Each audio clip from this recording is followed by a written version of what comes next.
ಮೊದಲು ಸಮಾಜ, ನಂತರ ಸಂಸಾರ, ನಂತರ ನಾನು ಅನ್ನುವಂತಹ ಯೋಚನೆಯಲ್ಲಿದ್ದಂತಹ ಗೋಪಾಲ್ ಅಂಚನ್ ಅವರು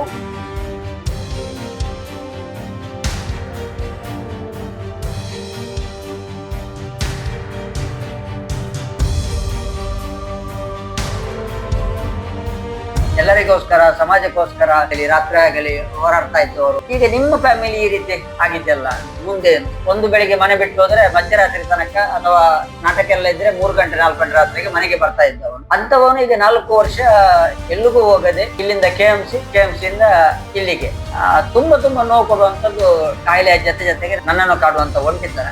ನನ್ನ ಮಗ ದುಡಿದು ಮತ್ತೊಂದು 5 ವರ್ಷ ಆದ್ರೂ ನಾನು ಅವನಿಗೆ ಮಾಡಿಟ್ಟ ಆಸ್ತಿ ಅಂತ ಹೇಳಿದ್ರೆ ಅಷ್ಟೊಂದು ಸಾಲ, ಮತ್ತೆ ಮನೆಯಲ್ಲಿ ಇರುವಂತ ಚಿಕ್ಕದೊಂದು ಲೈಬ್ರರಿ ಅಷ್ಟೇ. ನನಗೆ ಸ್ಪಷ್ಟ ಇದೆ ಇವತ್ತು ಕೂಡ, ನಾನು ನನ್ನ ಬದುಕನ್ನು ಮುಡಿಪಾಗಿಟ್ಟಿದ್ದೆ ಸಮಾಜಕ್ಕೆ.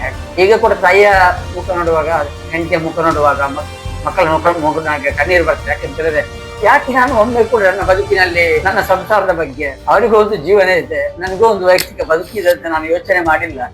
ಈ ಪ್ರಶ್ನೆ ನಾನು ತುಂಬಾ ಕಾಡ್ತಾ ಉಂಟು. ಯಾಕೆಂತಂದ್ರೆ ಈ ಸ್ಥಿತಿಯಲ್ಲಿ ನಾನು ಇವರನ್ನೆಲ್ಲ ಬಿಟ್ಟು ಹೋಗ್ಬೇಕಲ್ಲ. ನಾನೊಬ್ಬ ಮಗನಾಗಿ ಊರಿನಲ್ಲಿ ಹೆಸರಿದೆ, ಗೋಪಾಲ್ ಅಂಚನ್ ಅಂತ ಗೊತ್ತಿದೆ, ಸಾಕಷ್ಟು ಮನೆಯಲ್ಲಿ ಸನ್ಮಾನ ಪತ್ರ ಇದೆ, ಮೊದಲು ಇದ್ದೇ ದುಡ್ಡಿನ ರೂಪದಲ್ಲಿ ನನಗೆ ಬರ್ತಿದ್ದೆ. ಇವತ್ತು ನಾನು ಬೇಡುವಂತ ಸ್ಥಿತಿ ಇತ್ತ, ಅಥವಾ ಎಷ್ಟೋ ಮಂದಿಗೆ ಆರೋಗ್ಯ ಇಲ್ಲದ ಸಂದರ್ಭದಲ್ಲಿ ಅವರ ಬಗ್ಗೆ ಪತ್ರಿಕೆಯಲ್ಲಿ ಬರೆದು ಸಂಬಂಧಪಟ್ಟ ಇಲಾಖೆಗೆ ಹೋಗಿ, ಸಂಬಂಧಪಟ್ಟ ಶಾಸಕರಲ್ಲಿಗೆ, ಸಚಿವರಲ್ಲಿಗೆ ಅವರನ್ನು ಕರ್ಕೊಂಡು ಹೋಗಿ ಅವರಿಗೆ ಮದ್ದು ಕೊಡಿಸಿದ್ದು ನಾನು ತಪ್ಪ? ನಿಮ್ಮ ಎಜುಕೇಶನ್ಗೆ ಬೇಕಾದ ದುಡ್ಡನ್ನು ನಾನು ವ್ಯವಸ್ಥೆ ಮಾಡ್ತೇನೆ ಅಂತೇಳಿ ಎಷ್ಟೋ ದಾನಿಗಳ ಹತ್ತಿರ ಕರ್ಕೊಂಡು ಹೋಗಿ, ಎಷ್ಟೋ ಸಂಘ ಸಂಸ್ಥೆ ಹತ್ತಿರ ಕರ್ಕೊಂಡು ಹೋಗಿ ಅವರಿಗೆ ಎಜುಕೇಶನ್ ಕೊಡಿಸಿದ್ದು ತಪ್ಪ? ಎಲ್ಲೋ ಒಂದು ದುಡಿಮೆ ಮಾಡಿ ಒಂದು 25,000 30,000 ರೂಪಾಯಿ ವೇತನ ಪಡೆಯುವಂತ ಸ್ಥಿತಿ ಇದ್ದಿದ್ರೆ ಬಹುಶಃ ಇವತ್ತು ಈ ಸ್ಥಿತಿ ನನಗೆ ಖಂಡಿತ ಬರ್ತಿರ್ಲಿಲ್ಲ. ಯಾರಾದ್ರೂ ಕಿಡ್ನಿ ಕೊಟ್ರೆ ಒಂದು ಕಿಡ್ನಿಯಲ್ಲಿ ಸ್ವಲ್ಪ ವರ್ಷ ಬದುಕಬಹುದು. ಸಮಾಜದ ಬಹಳಷ್ಟು ಕಷ್ಟಗಳನ್ನ ದೂರ ಮಾಡೋದಕ್ಕಾಗಿ ಬರವಣಿಗೆಗೆ ಇಳಿದವರು. ಸಂಘಟಕನೂ ಹೌದು, ನಾಟಕಕಾರನೂ ಹೌದು. ನಾಟಕದ ಮೂಲಕ ಸಮಾಜದ ಅಂಕುಡೊಂಕುಗಳನ್ನ ತಿರ್ತೇನೆ ಅನ್ನುವಂತಹ ಕನಸನ್ನ ಕಟ್ಟಿಕೊಂಡು ಬಹಳಷ್ಟು ನಾಟಕವನ್ನ ಬರೆದವರು. ರಾಜ್ಯ ಮಟ್ಟದ ತರಬೇತುದಾರನಾಗಿ ಜಿಲ್ಲಾ ಪಂಚಾಯತಿನ ಸದಸ್ಯರ ಲೆವೆಲ್ನವರಿಗೆ ತನಕ ಬಹಳ ಅದ್ಭುತವಾದಂತಹ ತರಬೇತಿಗಳನ್ನ ಕೊಟ್ಟು ಅವರಲ್ಲೊಂದು ಲೀಡರ್ಶಿಪ್ ಅನ್ನ ಬೆಳೆಸಿದವರು. ಸಾಹಿತಿಯಾಗಿ ಕಾರ್ಯ ಮಾಡಿದವರು, ಸಂಘಟಕರಾದವರು, ಜನಜಾಗೃತಿ ಕಾರ್ಯಕ್ರಮಗಳ ಮೂಲಕ ಜನರಲ್ಲೊಂದು ಜಾಗೃತಿಯನ್ನ ಮೂಡಿಸಿದವರು. ಜೊತೆಗೆ ಅತಿ ಹೆಚ್ಚು ಬೀದಿ ನಾಟಕಗಳು ಇತ್ಯಾದಿಗಳನ್ನ ಮಾಡಿಸಿ ಜನರಲ್ಲಿ ಆರೋಗ್ಯ ಜಾಗೃತಿಯನ್ನ ಮೂಡಿಸಿದವರು. ಸದಾ ಅವರ ಚಿಂತನೆ ಒಂದೇ ಇತ್ತು, ಸಮಾಜ ಸಮಾಜ ಸಮಾಜ. ಆದ್ರೆ ಇವತ್ತು ಆ ಪತ್ರಕರ್ತ ಸಮಾಜದಿಂದ ವಿಮುಖರಾಗಿದ್ದಾರೆ. ತನ್ನ ನೋವು ಸಂಕಟಗಳಿಂದಾಗಿ ಒಂಟಿಯಾಗಿ ಕೊರಗ್ತಾ ಇದ್ದಾರೆ. ಸಂಸಾರ ಇದೆ, ತಂದೆ ತಾಯಿ ಇದ್ದಾರೆ, ಲಕ್ಷ ಸಾಲದಲ್ಲಿ ಮುಳುಗಿ ಹೋಗಿದ್ದಾರೆ. 10 ಲಕ್ಷದಷ್ಟು ಮದ್ದಿಗಾಗಿ ಈಗಾಗಲೇ ಖರ್ಚು ಮಾಡಿದ್ದಾರೆ. ಪ್ರತಿ ತಿಂಗಳು ಸಾವಿರಾರು ರೂಪಾಯಿಗಳು ಬೇಕಾಗ್ತದೆ. ಇಂತಹ ಪರಿಸ್ಥಿತಿಯಲ್ಲಿ ಇರುವವರು ಬಹಳಷ್ಟು ಜನಕ್ಕೆ ಗೊತ್ತಿರುವಂತಹ, ಬಹಳ ಅದ್ಭುತವಂತ ಬರವಣಿಗೆಯ ಮೂಲಕ ತನ್ನನ್ನು ತಾನು ತೊಡಗಿಸಿಕೊಂಡಿರ್ತಕ್ಕಂತಹ, ಬಹಳ ದೊಡ್ಡ ಸ್ನೇಹ ಬಳಗವನ್ನು ಹೊಂದಿರತಕ್ಕಂತಹ ಆಲದ ಪದವು ಗೋಪಾಲ್ ಅಂಚನ್ ಈಗ ನಮ್ಮ ಜೊತೆಗಿದ್ದಾರೆ. ಆರೋಗ್ಯದ ಸಮಸ್ಯೆಯಿಂದ ಬಳಲ್ತಾ ಇದ್ದಾರೆ. ಯಾಕೆ ಇವರನ್ನ ಹೀಗೆ ಪರಿಚಯ ಮಾಡ್ತಾ ಇದ್ದೀನಿ ಅಂತಂದ್ರೆ, ಪತ್ರಕರ್ತನಾಗಿ 15 ವರ್ಷಗಳ ಕಾಲ ಸೇವೆಯನ್ನ ಒಂದು ಪತ್ರಿಕೆಯಲ್ಲಿ ಮಾಡಿ, ಮತ್ತೆ ಬೇರೆ ಬೇರೆ ವಿಭಾಗಗಳಲ್ಲಿ ಸಮಾಜಮುಖಿಯಾಗಿ ತೊಡಗಿಸಿಕೊಂಡವರು ಅನ್ನುವಂತ ಕಾರಣಕ್ಕೆ. ಸರ್, ಈಗ ಹೇಗಿದ್ದೀರಿ? ಆರೋಗ್ಯ ಏನ್ ಸಮಸ್ಯೆ? ನೀವು ಹೊರಗಡೆ ಕಾಣ್ತಾ ಇಲ್ಲ? ಹೊರಗಡೆ ಕಾಣದೆ 4 ವರ್ಷ ಆಯ್ತು. ಸುಮಾರು 4 ರಿಂದ 5 ವರ್ಷ. ಆದ್ರೆ ಸ್ವಲ್ಪ ಹೋಗ್ತಾ ಇದ್ದೆ. ಮತ್ತೆ ಇತ್ತೀಚೆಗಂತೂ 3.5-4 ವರ್ಷದಿಂದ ಹೊರಗಡೆ ಯಾವುದೇ ಕಾರ್ಯಕ್ರಮದಲ್ಲಿ ನಾನು ಭಾಗವಹಿಸುವ ಹಾಗೆ ಇಲ್ಲ. ಒಂದು 3.5 ವರ್ಷದ ಮೊದಲು ಒಂದು ಕಿಡ್ನಿ ಸರ್ಜರಿ ಆಯ್ತು. ತದನಂತರ ಅಲ್ಲಿಂದ ಆರಂಭಗೊಂಡಂತ ಯಾತ್ರೆ ಯಾವುದು, ಆಸ್ಪತ್ರೆ ಯಾತ್ರೆ, ನಿರಂತರ ಒಂದು 5-6 ಆಸ್ಪತ್ರೆಯಲ್ಲಿ ಮಂಗಳೂರಿನಲ್ಲಿ ಲಕ್ಷಗಟ್ಟಲೆ ಖರ್ಚು ಮಾಡಿ ಕೊನೆಗೆ ಈಗ 1 ವರ್ಷದಿಂದ 10 KMC ಚಿಕಿತ್ಸೆ ನಡೆಯುತ್ತಾ ಇದೆ. 2ನೇ ಕಿಡ್ನಿ ಕೂಡ ಬಹುತೇಕ ಕೆಲಸವನ್ನು ನಿಲ್ಲಿಸಿದೆ, ಭಾಗಶಃ ಕೆಲಸ ಮಾಡ್ತಾ ಇದೆ. ಜೊತೆಯಲ್ಲಿ ಹೊಟ್ಟೆಗೆ ಸಂಬಂಧಿಸಿದ ಸಮಸ್ಯೆ ಮತ್ತು ನರಕ್ಕೆ ಸಂಬಂಧಿಸಿದಂತ ಸಮಸ್ಯೆ ಇದೆ. ಒಬ್ಬನೇ ಮನೆ ಬಿಟ್ಟು ಎಲ್ಲಿ ಹೋಗುವಾಗಿಲ್ಲ. ಆ ಕಡೆ ಹೋಗ್ಬೇಕಿದ್ರೆ ಯಾರಾದ್ರೂ ನನ್ನನ್ನು ಕರೆದುಕೊಂಡು ಹೋಗುವಂತ ಸ್ಥಿತಿಯಲ್ಲಿ ಸದ್ಯದಲ್ಲಿ ಇದ್ದೇನೆ. ಇವತ್ತು KMCಗೆ ಹೋಗ್ಬೇಕಿತ್ತು, ಆದ್ರೆ ಅನಿವಾರ್ಯವಾಗಿ ನನಗೆ ಇವತ್ತಿಗೆ ಬೇಕಾದಂತ ಆರ್ಥಿಕ ಸ್ಥಿತಿಯನ್ನು ಹೊಂದಾಣಿಕೆ ಮಾಡ್ಲಿಕ್ಕೆ ನನಗೆ ಸಾಧ್ಯ ಆಗಿಲ್ಲ. ಕಂಡೀಷನ್ ಚೆನ್ನಾಗಿಲ್ಲ, ಹೋಗ್ಲೇಬೇಕಿತ್ತು. ನಿನ್ನೆ ರಾತ್ರಿ ತುಂಬಾ ಸೀರಿಯಸ್ ಕಂಡೀಷನ್ ಅಲ್ಲಿ ಇದ್ದೇನೆ. ಸೋಮವಾರ ಮತ್ತೆ ಹೋಗ್ಬೇಕಾಗಿದೆ. ಪ್ರತಿ 15 ದಿವಸಕ್ಕೊಮ್ಮೆ ಹೋಗ್ಬೇಕು. ಅಂದ್ರೆ ಒಬ್ಬರೇ ಡಾಕ್ಟರ್ ಅಲ್ಲ, ಮೂರು ಡಾಕ್ಟರ್ ಇದ್ದಾರೆ ನನಗೆ, ಮೂರು ಕಾಯಿಲೆಗೆ. ಆ ಮೂರು ಕಾಯಿಲೆ ಡಾಕ್ಟರ್ ನಾನು ಅಡ್ಜಸ್ಟ್ ಆಗುವಾಗ ಇಲ್ಲಿಂದ ಬಾಡಿಗೆ ವಾಹನ ಮಾಡಿಕೊಂಡು ಹೋಗ್ಬೇಕು. ಮತ್ತೆ ಅಲ್ಲಿ ಹೋದ್ಮೇಲೆ ಪ್ರತಿ 15 ದಿವಸಕ್ಕೊಮ್ಮೆ ಕನಿಷ್ಠ 15,000 ರೂಪಾಯಿ ಬೇಕು. ಅಂತಹ ಆರ್ಥಿಕ ಸ್ಥಿತಿ ಇವತ್ತು ನನ್ನ ಮನೆಯಲ್ಲಿ ಇಲ್ಲ. ತಂದೆ ತಾಯಿ ವೃದ್ಧರು ಮತ್ತೆ ಅನಾರೋಗ್ಯ ಪೀಡಿತರು ಇಬ್ರು ಕೂಡ. ತಾಯಿಗೆ ಇತ್ತೀಚೆಗೆ ಡಿಸ್ಚಾರ್ಜ್ ಆಗಿ ಮತ್ತೆ ಬಂದ್ರು, ಹಾಗಾಗಿ ಅಡ್ಮಿಟ್ ಆಗ್ತಾ ಇದ್ದಾರೆ ತಾಯಿ ಕೂಡ. ತಂದೆ ಕೂಡ ಅಷ್ಟೇನು ಆರೋಗ್ಯದಲ್ಲಿ ಇಲ್ಲ. ದೊಡ್ಡ ಮಗ ಫಸ್ಟ್ ಇಯರ್ ಡಿಗ್ರಿ ಮಾಡ್ತಾ ಇದ್ದಾನೆ, ಚಿಕ್ಕ ಮಗ 4ನೇ ಕ್ಲಾಸ್ನಲ್ಲಿ ಓದ್ತಾ ಇದ್ದಾನೆ. ನನ್ನ ಪತ್ನಿ ಚಿಕ್ಕ ಒಂದು ಆಫೀಸಲ್ಲಿ ಕ್ಲರಿಕಲ್ ಆಗಿ ಕೆಲಸ ಮಾಡ್ತಾ ಇದ್ದಾರೆ. ಅದರಲ್ಲಿ ಸದ್ಯದ ಆಹಾರದ ವ್ಯವಸ್ಥೆಯನ್ನಷ್ಟೇ ಮಾಡ್ಲಿಕ್ಕೆ ಅಷ್ಟು ಸಾಧ್ಯ ಆಗುದಿಲ್ಲ, ಆದರೆ ಅಡ್ಜಸ್ಟ್ಮೆಂಟ್ ಮಾಡಿಕೊಂಡು ಮಾಡ್ತಾ ಇದ್ದೇವೆ. ಇದು ನನ್ನ ಆರೋಗ್ಯದ ಬಗ್ಗೆ. ಅದು ಯಾಕೆ ಬಂತು? ಆರೋಗ್ಯದ ಬಗ್ಗೆ ಚಿಂತನೆ ಮಾಡಿ, ಆರೋಗ್ಯದ ಬಗ್ಗೆ ಒಂದಷ್ಟು ಮಾಹಿತಿ ನೀಡುತ್ತಾ, ಅಲ್ಲಲ್ಲಿ ರಾಜ್ಯದ ಬೇರೆ ಬೇರೆ ಕಡೆಯಲ್ಲಿ ಬೀದಿ ನಾಟಕ, ಉಪನ್ಯಾಸದ ಮೂಲಕ ಜಾಗೃತಿ ಮೂಡಿಸುತ್ತಾ ಇದ್ದಂಥವನು ನಾನು. ಆರೋಗ್ಯ ಒಂದು ಸಬ್ಜೆಕ್ಟ್, ನಮ್ದು ಬೇರೆ ಬೇರೆ ಸಬ್ಜೆಕ್ಟ್ ಇತ್ತು ವಿಷಯ, ತರಬೇತಿಯ ವಿಷಯ, ಬೀದಿ ನಾಟಕದ ವಿಷಯ, ಮತ್ತೆ ರಂಗಭೂಮಿಯ ವಿಷಯ. ಆದ್ರೆ ಆರೋಗ್ಯದ ಬಗ್ಗೆ ಹೆಚ್ಚು ನಾನು ಗಮನ ಕೊಡ್ತಾ ಇದ್ದೆ. ನನ್ನ ಆರೋಗ್ಯದ ಬಗ್ಗೆ ಅಷ್ಟೇನು ಗಮನ ಕೊಟ್ಟದ್ದು ಕಡಿಮೆ ಆಯ್ತು ಎನ್ನುವಂಥದ್ದು ಈಗ 4 ವರ್ಷ ಮಲಗಿದ ಸ್ಥಿತಿಯಲ್ಲಿ ನನಗೆ ಕಾಣ್ತಾ ಇದೆ. ಬಹುಶಃ ನಿಮಗೆ ಹೊಟ್ಟೆ ಏನದು ಪ್ರಾಬ್ಲಮ್? ಹೊಟ್ಟೆಯಲ್ಲಿ ಏನದು? ಡಾಕ್ಟರ್ ಅವರ ಸರ್ಟಿಫಿಕೇಟ್ ಪ್ರಕಾರ IBS ಅಂತ ನೋಟ್ ಮಾಡ್ತಾರೆ. IBS ಅಂದ್ರೆ ಹೆರಿಟೇಬಲ್ ಬೋವೆಲ್ ಸಿಂಡ್ರಮ್ ಅಂತ ನೋಟ್ ಮಾಡ್ತಾರೆ. ಅದು ಅವ್ರು ಹೇಳ್ತಾರೆ, ಇಲ್ಲ ಅದನ್ನು ಅದೇ ರೀತಿ ನೀವು ಮೇಂಟೈನ್ ಮಾಡ್ತಾ ಹೋಗ್ಬೇಕು, ಮತ್ತೆ ಇದ್ದಷ್ಟು ಸಮಯ ಅದನ್ನು ಅನುಭವಿಸ್ತಾ ಇರ್ಬೇಕು, ಮತ್ತೆ ಏನು ಮಾಡುವಾಗಿಲ್ಲ ಅಂತೇಳಿ ಮದ್ದು ಕೊಡ್ತಾರೆ. ಅದರ ಲಕ್ಷಣ ಏನಂತ ಹೇಳಿದ್ರೆ, ಯಾವುದೇ ತಿಂದ್ರು ಕೂಡ ತಿಂದ ತಕ್ಷಣ ವಾಮಿಟ್ ಮಾಡ್ಬೇಕು, ಇಲ್ಲಾಂದ್ರೆ ಮೋಷನಿಗೆ ಹೋಗ್ಬೇಕು. ಒಮ್ಮೆ ಸ್ಟಾರ್ಟ್ ಆದ್ರೆ ಕನಿಷ್ಠ ಒಂದು 4 ದಿವಸ ಇರ್ತದೆ. ಈಗ ಸ್ಟಾರ್ಟ್ ಆಗಿ ಇವತ್ತಿಗೆ 3 ದಿವಸ ಆಯ್ತು. 4 ದಿವಸ ಇರ್ತದೆ. ಆಸ್ಪತ್ರೆಗೆ ಹೋದ್ರೆ ಒಂದು 4 ದಿನ ಅಡ್ಮಿಟ್ ಮಾಡ್ತಾರೆ, ಇಂಜೆಕ್ಷನ್ ಎಲ್ಲ ಹಾಕಿ ಒಮ್ಮೆ ಬರುವಾಗ ಸರಿ ಆಗ್ತದೆ. ತಿನ್ನುವುದಂತ ಹೇಳಿದ್ರೆ ನನಗೆ ಯಾವುದು ತಿನ್ನುವುದಂತಲೇ ಗೊತ್ತಿಲ್ಲ. ಅಂದ್ರೆ ಕಿಡ್ನಿ ಡಾಕ್ಟರ್ ಡಯಟೇ ಬೇರೆ ಇದೆ, ಇಲ್ಲಿ IBS ಕಾಯಿಲೆಗೆ ಸಂಬಂಧಪಟ್ಟಂತ ಡಯಟೇ ಬೇರೆ ಇದೆ. ನನಗೆ ನರದಲ್ಲಿರುವಂತ ಬೇರೆ ಬೇರೆ ಸಮಸ್ಯೆಗೆ ಸಂಬಂಧಪಟ್ಟಂಗೆ ಡಯಟ್ ಬೇರೆ ಇದೆ. ಆದ್ದರಿಂದ ಯಾವುದೇ ವಸ್ತುವನ್ನು ನಾನು ತಿನ್ಬೇಕೆನ್ನುವಂಥದ್ದು ನನಗೆ ಒಂದು ಸ್ಪಷ್ಟತೆ ಇಲ್ಲ ಅಂತೇಳಿ, ಮನೆಯಲ್ಲಿ ಯಾವುದು ಮಾಡಿದ್ರು ನನಗೆ ಆಗುದಿಲ್ಲ ಅಂತ ಒಂದು ಸ್ಥಿತಿ. ಬೇರೆ ತಿನ್ನುವಾಗಿಲ್ಲ, ಹೊರಗಿನ ಯಾವ ವಸ್ತು ತಿನ್ನುವಾಗಿಲ್ಲ, ಮನೆಯಲ್ಲೇ ತಿನ್ಬೇಕು ಏನಾದ್ರು ತಿನ್ನೋದಿದ್ರೆ. ಹೊರಗಡೆ ಹೋದ್ರೆ ಅಕಸ್ಮಾತ್ ಆಸ್ಪತ್ರೆಗೆ ಹೋದಾಗ ಕ್ಯಾಂಟೀನ್ ನಲ್ಲಿ ತಿಂದು ಬಂದ್ರೆ ಸಂಜೆ ಇಲ್ಲಿ ಲೂಸ್ ಮೋಷನ್ ಮತ್ತು ವಾಮಿಟಿಂಗ್ ಸ್ಟಾರ್ಟ್ ಆಗ್ತದೆ. ಕಿಡ್ನಿಯ ಕಂಡೀಷನ್ ಈಗ ಅದೇ, ಕೊನೆಯ ಕ್ಷಣದಲ್ಲಿ 2ನೇ ಕಿಡ್ನಿ ಇದೆ. ಅದನ್ನು ಇದ್ದ ಸ್ಥಿತಿಯಲ್ಲಿ ಎಷ್ಟು ಸಮಯ ಆ ರೀತಿ ಮೇಂಟೈನ್ ಮಾಡ್ಲಿಕ್ಕೆ ಆಗ್ತದ ಅಂತೇಳಿ ಡಾಕ್ಟರ್ ತುಂಬಾ ಚೆನ್ನಾಗಿ ಹ್ಯಾಂಡಲ್ ಮಾಡ್ತಾ ಇದ್ದಾರೆ, ತುಂಬಾ ಚೆನ್ನಾಗಿ ಪ್ರಯತ್ನವನ್ನು ಕೂಡ ಮಾಡ್ತಾ ಇದ್ದಾರೆ. ಎಲ್ಲ ಡಾಕ್ಟರ್, ನನ್ನ 3 ಡಾಕ್ಟರ್ ಕೂಡ ತುಂಬಾ ಚೆನ್ನಾಗಿ ನೋಡ್ತಾ ಇದ್ದಾರೆ. ಅದರ ಮುಂಚೆ ಒಂದು 4-5 ಆಸ್ಪತ್ರೆಯಲ್ಲಿ ದಾಖಲಾಗಿದ್ದೆ. ಸಿಕ್ಕಾಪಟ್ಟೆ ರಾಶಿ ಮಾತ್ರೆ ಸೇವಿಸಿದೆ. ಒಂದು ಕಿಡ್ನಿ ಸರ್ಜರಿ ಆದ ನಂತರ ಕೂಡ ಹೊಟ್ಟೆ ನೋವು ಕಡಿಮೆ ಆಗಿಲ್ಲ ಅಂತೇಳಿ ಅಡ್ಮಿಟ್ ಆದಾಗ ಒಂದಷ್ಟು ರಾಶಿ ಮಾತ್ರೆ ತಗೊಂಡೆ ವಿನಃ ನನಗೆ ಒಂದು ಸ್ಪಷ್ಟತೆ ಅಂತ ಸಿಕ್ಕಿರಲಿಲ್ಲ. ಇವತ್ತು ನನಗೆ ಏನಾಗ್ತಾ ಇದೆ ಎನ್ನುವುದಕ್ಕೆ ಸ್ಪಷ್ಟತೆ ಇದೆ, ನನಗೆ ಏನಾಗ್ತಾ ಇದೆ ಮತ್ತೆ ನನಗೆ ಯಾವುದು ಕಾಯಿಲೆ ಇದೆ ಎನ್ನುವುದು. ಅದೊಂದು ಸಮಾಧಾನ ಒಂದು ರೀತಿ, ಅಂದ್ರೆ ಏನಾಗ್ತಾ ಇದೆ ಎನ್ನುವುದು ಗೊತ್ತಾಗಿದೆ ಅಲ್ಲ. ಆದ್ರೆ ಮುಂದೆ ಏನು ಎನ್ನುವಂಥದ್ದು ಇನ್ನೂ ಕೂಡ ಪ್ರಶ್ನೆಯಾಗಿ ನನ್ನಲ್ಲಿ ಕಾಣ್ತಾ ಉಂಟು. ನನ್ನ ಆರೋಗ್ಯದ ಬಗ್ಗೆ, ಇನ್ನೊಂದು ನನ್ನ ಸಂಸಾರದ ಬಗ್ಗೆ ಮುಂದೆ ಏನು ಎನ್ನುವಂಥದ್ದು.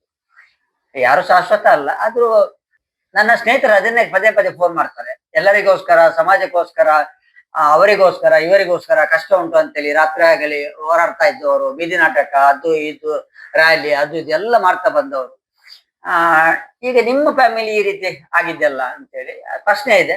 ಅದು ಅವರನ್ನು ಮಾತ್ರ ಕಾಡುದಲ್ಲ, ನನ್ನನ್ನು ಕಾಡ್ತಾ ಉಂಟು. ಮುಂದೆ ಏನು ಎನ್ನುವಂತ ಕ್ವಶನ್ ಮಾರ್ಕ್ ಅಲ್ಲಿ ದಿನ ದೂರ್ತಾ ಇದ್ದೇನೆ. ಮನೆಯಲ್ಲಿ ಅಂತೂ ತುಂಬಾ ಕಾಡುವಂಥದ್ದು ನನಗೆ ಒಂಟಿತನ ಸರ್.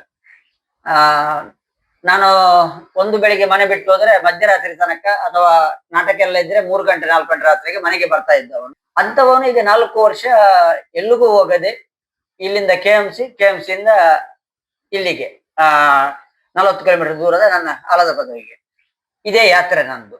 ಅದು ಬಿಟ್ರೆ ಬೇರೆ ಎಲ್ಲಿಗೂ ಹೋಗ್ತಾ ಇಲ್ಲ. ಮನೆಯಲ್ಲಿ ತಂದೆ ತಾಯಿ ಇರ್ತಾರೆ, ಎಷ್ಟು ಮಾತಾಡ್ಬೋದು ತಂದೆಯಲ್ಲಿ ಮತ್ತು ತಾಯಿಯಲ್ಲಿ. ಮಕ್ಕಳು ಶಾಲೆ ಬಿಟ್ಟು ಸಂಜೆ ಹೊತ್ತಿಗೆ ಬರ್ತಾರೆ, ಅವರವರದ್ದು ಹೋಮ್ವರ್ಕ್ ಅದೆಲ್ಲ ಇದೆ. ಮಿಸ್ಸಸ್ ಬರುವಾಗ ರಾತ್ರಿ 8:30 ಗಂಟೆ ಆಗ್ತದೆ. ಅಷ್ಟೊತ್ತಿಗೆ ನನಗೆ ಟ್ಯಾಬ್ಲೆಟ್ ಎಲ್ಲ ಆಗಿರ್ತದೆ, ನಾನು ಮಲಗಬೇಕಾಗ್ತದೆ. ತುಂಬಾ ನೋವು ಕೊಡುವಂಥದ್ದು ಕಾಯಿಲೆಯ ಜೊತೆಗೆ ನನ್ನನ್ನು ಕಾಡುವಂತ ಒಂಟಿತನ. ನನಗೆ ಆಸೆ ಆಗ್ತಾ ಇರೋದು ನಾನು ಜನರೊಟ್ಟಿಗೆ ಇರಬೇಕು. ಮತ್ತೆ ಒಂದಷ್ಟು ಸಮಯ ಇನ್ನು ಜನರಲ್ಲಿ ಒಂದಷ್ಟು ನಾನು ಪ್ರತಿಪಾದಿಸಿದಂತ ವಿಷಯ ಅದರ ಬಗ್ಗೆ ಇನ್ನಷ್ಟು ಜಾಗೃತಿ ಮೂಡಿಸ್ಬೇಕಿತ್ತು, ಇನ್ನಷ್ಟು ಬರೆಯಬೇಕಿತ್ತು ಎನ್ನುವಂತ ಆಸೆ ಈಗಲೂ ಕೂಡ ನಾನು ಕಾಡ್ತಾ ಉಂಟು. ಹಾಗಾಗಿ ನನ್ನ ವೆಬ್ಸೈಟ್ ನಲ್ಲಿ, ಫೇಸ್ಬುಕ್ ನಲ್ಲಿ ಒಂದಷ್ಟು ಫ್ರೀ ಇದ್ದಾಗ, ಒಂದಷ್ಟು ಆರಾಮ ಅಂತ ಜೀವಕ್ಕೆ ಇದ್ದಾಗ, ದೇಹಕ್ಕೆ ಮತ್ತು ಮನಸ್ಸಿಗೆ ಸ್ವಲ್ಪ ಉಲ್ಲಾಸ ಇದ್ದಾಗ ಬರೀತಾ ಇದ್ದಾನೆ. ಎಷ್ಟರ ಮಟ್ಟಿಗೆ ರೀಚ್ ಆಗ್ತದೆ ಅನ್ನುವಂಥ ನನಗೆ ಮುಖ್ಯ ಅಲ್ಲ. ನನ್ನಲ್ಲಿ ಕಟ್ಟಿಕೊಂಡಿರುವಂತ, ನನ್ನಲ್ಲಿ ಹೆಪ್ಪುಗಟ್ಟಿರುವಂತ ಏನು ವಿಷಯ ಇದೆ ಅದು ಹೊರಗೆ ಬರ್ಬೇಕು ಎನ್ನುವಂಥದ್ದೇ ನಂದು ಮುಖ್ಯ ಉದ್ದೇಶ. ಈಗ ನೀವು ಮನೆ ಮಾಡಿದಿರಿ, ಒಂದು ನಿಮ್ಮ ಆರೋಗ್ಯಕ್ಕೆ ಬಹಳಷ್ಟು ಸಾಲ ಮಾಡಿದಿರಿ ಅಂತ. ಒಟ್ಟು ಎಷ್ಟು ಸಾಲ ಇದೆ? ಮನೆಯನ್ನು ಕೊಂಚ ಗೊಂದಲದಲ್ಲಿದೆ ಅಂತ. ಮನೆ ಗೊಂದಲವೂ ಇದೆ, ಇನ್ನೊಂದು ವಿಷಯದಲ್ಲಿ ಫೈನಾನ್ಷಿಯಲ್ ಆಗಿ ಕೂಡ ಗೊಂದಲದಲ್ಲಿ ಇದೆ. ಅಂದ್ರೆ ಈ ಮನೆ ಇವತ್ತಿನ ಮನೆ ಅಲ್ಲ, 36 ವರ್ಷದ ಹಿಂದೆ ನನ್ನ ತಾಯಿಯ ಹೆಸರಿನಲ್ಲಿ ಸಿಕ್ಕಿದಂತ ಸರ್ಕಾರಿ ಜಾಗ. ಇಲ್ಲಿ ಮನೆ ಇತ್ತು ಮೊದಲಿನಿಂದಲೂ, ಈಗ ಅಂತ ಅಲ್ಲ, ಮೊದಲಿನಿಂದಲೂ ಮನೆ ಇತ್ತು. ಮನೆಯಲ್ಲಿ ನಾವೆಲ್ಲ, ನಾನು ಎಜುಕೇಶನ್ ಮಾಡಿದ್ದು, ಕಾಲೇಜಿಗೆ ಹೋಗಿದ್ದು, PUC ಮಾಡಿದ್ದು, ಎಲ್ಲ ವಿದ್ಯಾಭ್ಯಾಸ ಇದೇ ಮನೆಯಲ್ಲಿ ಇದ್ದುಕೊಂಡು ನನ್ನ ಎಲ್ಲ ವಿದ್ಯಾಭ್ಯಾಸ ಕೂಡ ನಡೆದದ್ದು. ನಂತರದ ವಿದ್ಯಾಭ್ಯಾಸ ಬೇರೆ ಬೇರೆ ಬ್ಯಾಂಗ್ಳೂರು ಬದುಕು ಕಮ್ಯುನಿಟಿ ಕಾಲೇಜಿನಲ್ಲಿ, SIRD ಸಂಸ್ಥೆಯಲ್ಲಿ, ಬ್ರೇಕ್ ಥ್ರೂ ನವದೆಹಲಿಯಲ್ಲಿ ನಾನು ಬೇರೆ ಬೇರೆ ಕೋರ್ಸ್ ಮಾಡಿದೆ ಅಷ್ಟೇ. ಆದ್ರೆ ವಿದ್ಯಾಭ್ಯಾಸ ಇಲ್ಲೇ ಮಾಡಿದ್ದೆ, ಈ ಮನೆಯಲ್ಲಿ ಇದ್ದುಕೊಂಡೆ. ಮದುವೆಯಾಗಿ ಮಾತ್ರ 1-2 ವರ್ಷ ನಂತರ ನಾನು, ಮಿಸ್ಸಸ್ ಮತ್ತೆ ಮಗು, ಅನಿವಾರ್ಯವಾಗಿ ನನಗೆ ವಿಜಯ ಕರ್ನಾಟಕದ ಒತ್ತಡ ಇದ್ದದರಿಂದ, ಅಂದ್ರೆ ಆಗ ಕೆಲಸದ ಒತ್ತಡ ಇತ್ತು, ಆ ಒತ್ತಡಕ್ಕಾಗಿ ಮತ್ತೆ ನನ್ನ ಮಿಸ್ಸಸ್ಗೆ ಕೂಡ ಒಂದು ಜಾಬ್ ಬೇಕು ಅನ್ನೋ ಕಾರಣಕ್ಕಾಗಿ ಇಲ್ಲಿ ತಂದೆ ತಾಯಿಯನ್ನು ಬಿಟ್ಟು, ಅಕ್ಕ ಮತ್ತು ಭಾವನನ್ನು ಬಿಟ್ಟು ನಾವು ಬೀಚೋಡ್ಲಿ ಹೋಗಿ ಫ್ಲಾಟ್ ಅಲ್ಲಿ ಇದ್ದೆವು. ಸ್ವಲ್ಪ ಸಮಯ ಮಂಗಳೂರಲ್ಲಿ ಕೆಲಸ ಇದ್ದಾಗ ಮಂಗಳೂರಲ್ಲಿ ಫ್ಲಾಟ್ ಅಲ್ಲಿ ಇದ್ದೆವು. ಹೀಗೆ ಬದುಕ್ತಾ ಇದ್ದೆವು. ನಾನು ಜಾಸ್ತಿ ಹೊರಗಡೆ ಇದ್ದದ್ದು ಕೊಪ್ಪಳ, ರಾಯಚೂರು, ಗದಗ, ಧಾರವಾಡ, ಗುಲ್ಬರ್ಗ, ಹೀಗೆ ಬೇರೆ ಬೇರೆ ಕಡೆ ಬೇರೆ ಬೇರೆ NGOದ ಮೂಲಕ ಸಾಮಾಜಿಕ ಸೇವೆ, ಜನಜಾಗೃತಿ ಸೇವೆ ಅದ ಕಾರಣಕ್ಕಾಗಿ ಹೋಗ್ತಾ ಇದ್ದೆ. ಫ್ಲಾಟ್ ಬೀಚೋಡಲ್ಲಿ ಇತ್ತು. ಕೊರೋನಾ ಬಂದ ಮೇಲೆ ನಮ್ಗೆ ಅಲ್ಲಿ ಸ್ವಲ್ಪ ಕಷ್ಟ ಆಯ್ತು, ಅಲ್ಲಿ ಬೀಚೋಡ್ನಲ್ಲಿ ಕೂತ್ಕೊಳ್ಳಿಕ್ಕೆ. ಮತ್ತೆ ಇಲ್ಲಿ ಕೂಡ ತಂದೆ ತಾಯಿ ಅನಾರೋಗ್ಯಕ್ಕೀಡಾಕಿದ್ರು, ವೃದ್ಧಾಪ್ಯದ ಕಾಲ ಬಂದಿತ್ತು. ಅಷ್ಟೊತ್ತಿಗೆ ನನಗೆ ತುಂಬಾ ಕಾಡ್ತಾ ಇತ್ತು ತಂದೆ ತಾಯಿಯ ಜೊತೆಯಲ್ಲಿ ಇರ್ಬೇಕು ಅಂತೇಳಿ. ಹಾಗೆ ಬಂದು ಇಲ್ಲಿ ಇದ್ದ ಮನೆಯನ್ನು ನೋಡುವಾಗ ನನ್ನ ಇಬ್ಬರು ಮಗು ಕೂಡ ಕೂತ್ಕೊಳ್ಳುವ ಸ್ಥಿತಿಯಲ್ಲಿ ಇರ್ಲಿಲ್ಲ, ಅಷ್ಟು ಡ್ಯಾಮೇಜ್ ಆಗಿತ್ತು. ನೋಡ್ತಾ ಇದ್ದೆ ನಾನು ತಿಂಗಳಿಗೊಮ್ಮೆ ಬರುವಾಗ, ಆದ್ರೆ ಮಾಡುವ ಸ್ಥಿತಿ ನನ್ನ ಕೈಯಲ್ಲಿ ಏನು ಇರಲಿಲ್ಲ. ನಾನೇನು ಮಾಧ್ಯಮದಲ್ಲಿ 15 ವರ್ಷ ವಿಜಯ ಕರ್ನಾಟಕ ಮತ್ತು 3 ವರ್ಷ ನಮ್ಮ ಬಂಟ್ವಾಳ ಪತ್ರಿಕೆಯ ಸಂಪಾದಕನಾಗಿ, ಆ ನಂತರ 2 ವರ್ಷ ಕರಾವಳಿ ಸುದ್ದಿ ಪತ್ರಿಕೆಯ ವಾರ ಪತ್ರಿಕೆಯ ಸಂಪಾದಕನಾಗಿ, ಯುವಧ್ವನಿ ವೆಬ್ ನ್ಯೂಸ್ನ ಸಂಪಾದಕನಾಗಿ, ಕೃಷಿ ಜಾಗರಣ ಪತ್ರಿಕೆಯ ದಕ್ಷಿಣ ಕನ್ನಡ ಜಿಲ್ಲೆಯ ವರದಿಗಾರನಾಗಿ, ಈಗ ಸುದೀರ್ಘ 2001ರಿಂದ ಇದು 2026 25 ವರ್ಷ ನನ್ನ ಪತ್ರಿಕೋದ್ಯಮದಲ್ಲಿ ಸೇವೆ. ಆದ್ರೆ ಮಾಡಿದ್ದು ಅಂತ ಹೇಳಿದ್ರೆ ಒಂದಿಷ್ಟು ಜನರ ಪ್ರೀತಿಯನ್ನು ಸಂಪಾದನೆ ಮಾಡಿರ್ಬೋದು, ಒಂದಿಷ್ಟು ಜನರ ನಿಷ್ಠುರವನ್ನು ಕೂಡ ಕಟ್ಟಿಕೊಂಡಿದ್ದೇನೆ ಎನ್ನುವಂಥದ್ದು ನನ್ನ ಮನಸ್ಸಿನಲ್ಲಿ ಇದೆ. ಅಂದ್ರೆ ನಾನು ಪ್ರತಿಪಾದಿಸಿದಂತ ಸತ್ಯ, ನಾನು ಪ್ರತಿಪಾದಿಸಿದಂತ ನ್ಯಾಯ, ನಾನು ಪ್ರತಿಪಾದಿಸಿದಂತ ಧರ್ಮ, ಅಥವಾ ನಾನು ವಿರೋಧಿಸ್ತಾ ಬಂದಂತ ಮೌಢ್ಯತೆ, ನಾನು ವಿರೋಧಿಸ್ತಾ ಬಂದಂತ ಕೆಲವೊಂದು ಸಾಮಾಜಿಕವಾದಂತ ಶೋಷಣೆ, ಇದರಿಂದಾಗಿ ಕೆಲವರಲ್ಲಿ ನಾನು ನಿಷ್ಠುರ ಕಟ್ಟಿಕೊಂಡಿದ್ದೇನೆ ಎನ್ನುವಂತ ಒಂದು ಭಾವನೆ ನನ್ನಲ್ಲೂ ಇದೆ, ಅವರಿಗೂ ಇರಬಹುದು ಅಂತ ಅನಿಸ್ತಾ ಇದೆ ನನಗೆ. ಹಾಗೆ ಬಂದಾಗ ಇಲ್ಲಿ ಮನೆ ಕಟ್ಟುವ ಸ್ಥಿತಿ ಇರಲಿಲ್ಲ. ಕೊನೆಗೆ ನಾವು ಒಂದು ತೀರ್ಮಾನಕ್ಕೆ ಬಂದೆವು, ಹೇಗೂ ಮೊದಲ ಮನೆ ಉಂಟಲ್ಲ, ಅದನ್ನೇ ಆ ಜಾಗೆಯ ರೆಕಾರ್ಡ್ ಅನ್ನು ಇಟ್ಟು ಒಂದು ಲೋನ್ ಮಾಡುವ ಅಂತೇಳಿ. ಹಾಗೆ ಲೋನ್ ಮಾಡಿ 20 ಲಕ್ಷ ಲೋನ್ ಮಾಡಿ ಮನೆ ಕಟ್ಟಿದ್ದೇವೆ. ಮನೆ ಕಟ್ಟುವಾಗ ನಮ್ಗೆ ಪರಿಚಯಿತರೇ ಇಲ್ಲದ, ನೀವು ಗೊಂದಲದ ಬಗ್ಗೆ ಯಾವ ರೀತಿ ಅಲ್ಲ, ಈಗ ನಿಮಗೆ ಮನೆಯ ಅಂದ್ರೆ ಮನೆ ಹೇಗೆ ಉಂಟು ಕಂಡೀಷನ್? ಅಂದ್ರೆ ಬ್ಯಾಂಕಿನವರು ಏನೊಬ್ಬ ನೋಟಿಸ್ ಕೊಡುವ ಸೂಚನೆ ಉಂಟು. Okay okay okay okay.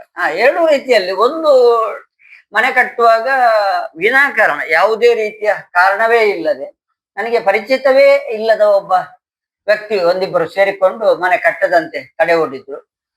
ಬಹುಶಃ ಆ ಕಾಲವೇ ನನ್ನ ಬದುಕಿನ ಅತ್ಯಂತ, BP ಶುಗರ್ ಆರಂಭ ಆಗಿ ನನಗೆ 15 ವರ್ಷ ಆಯ್ತು.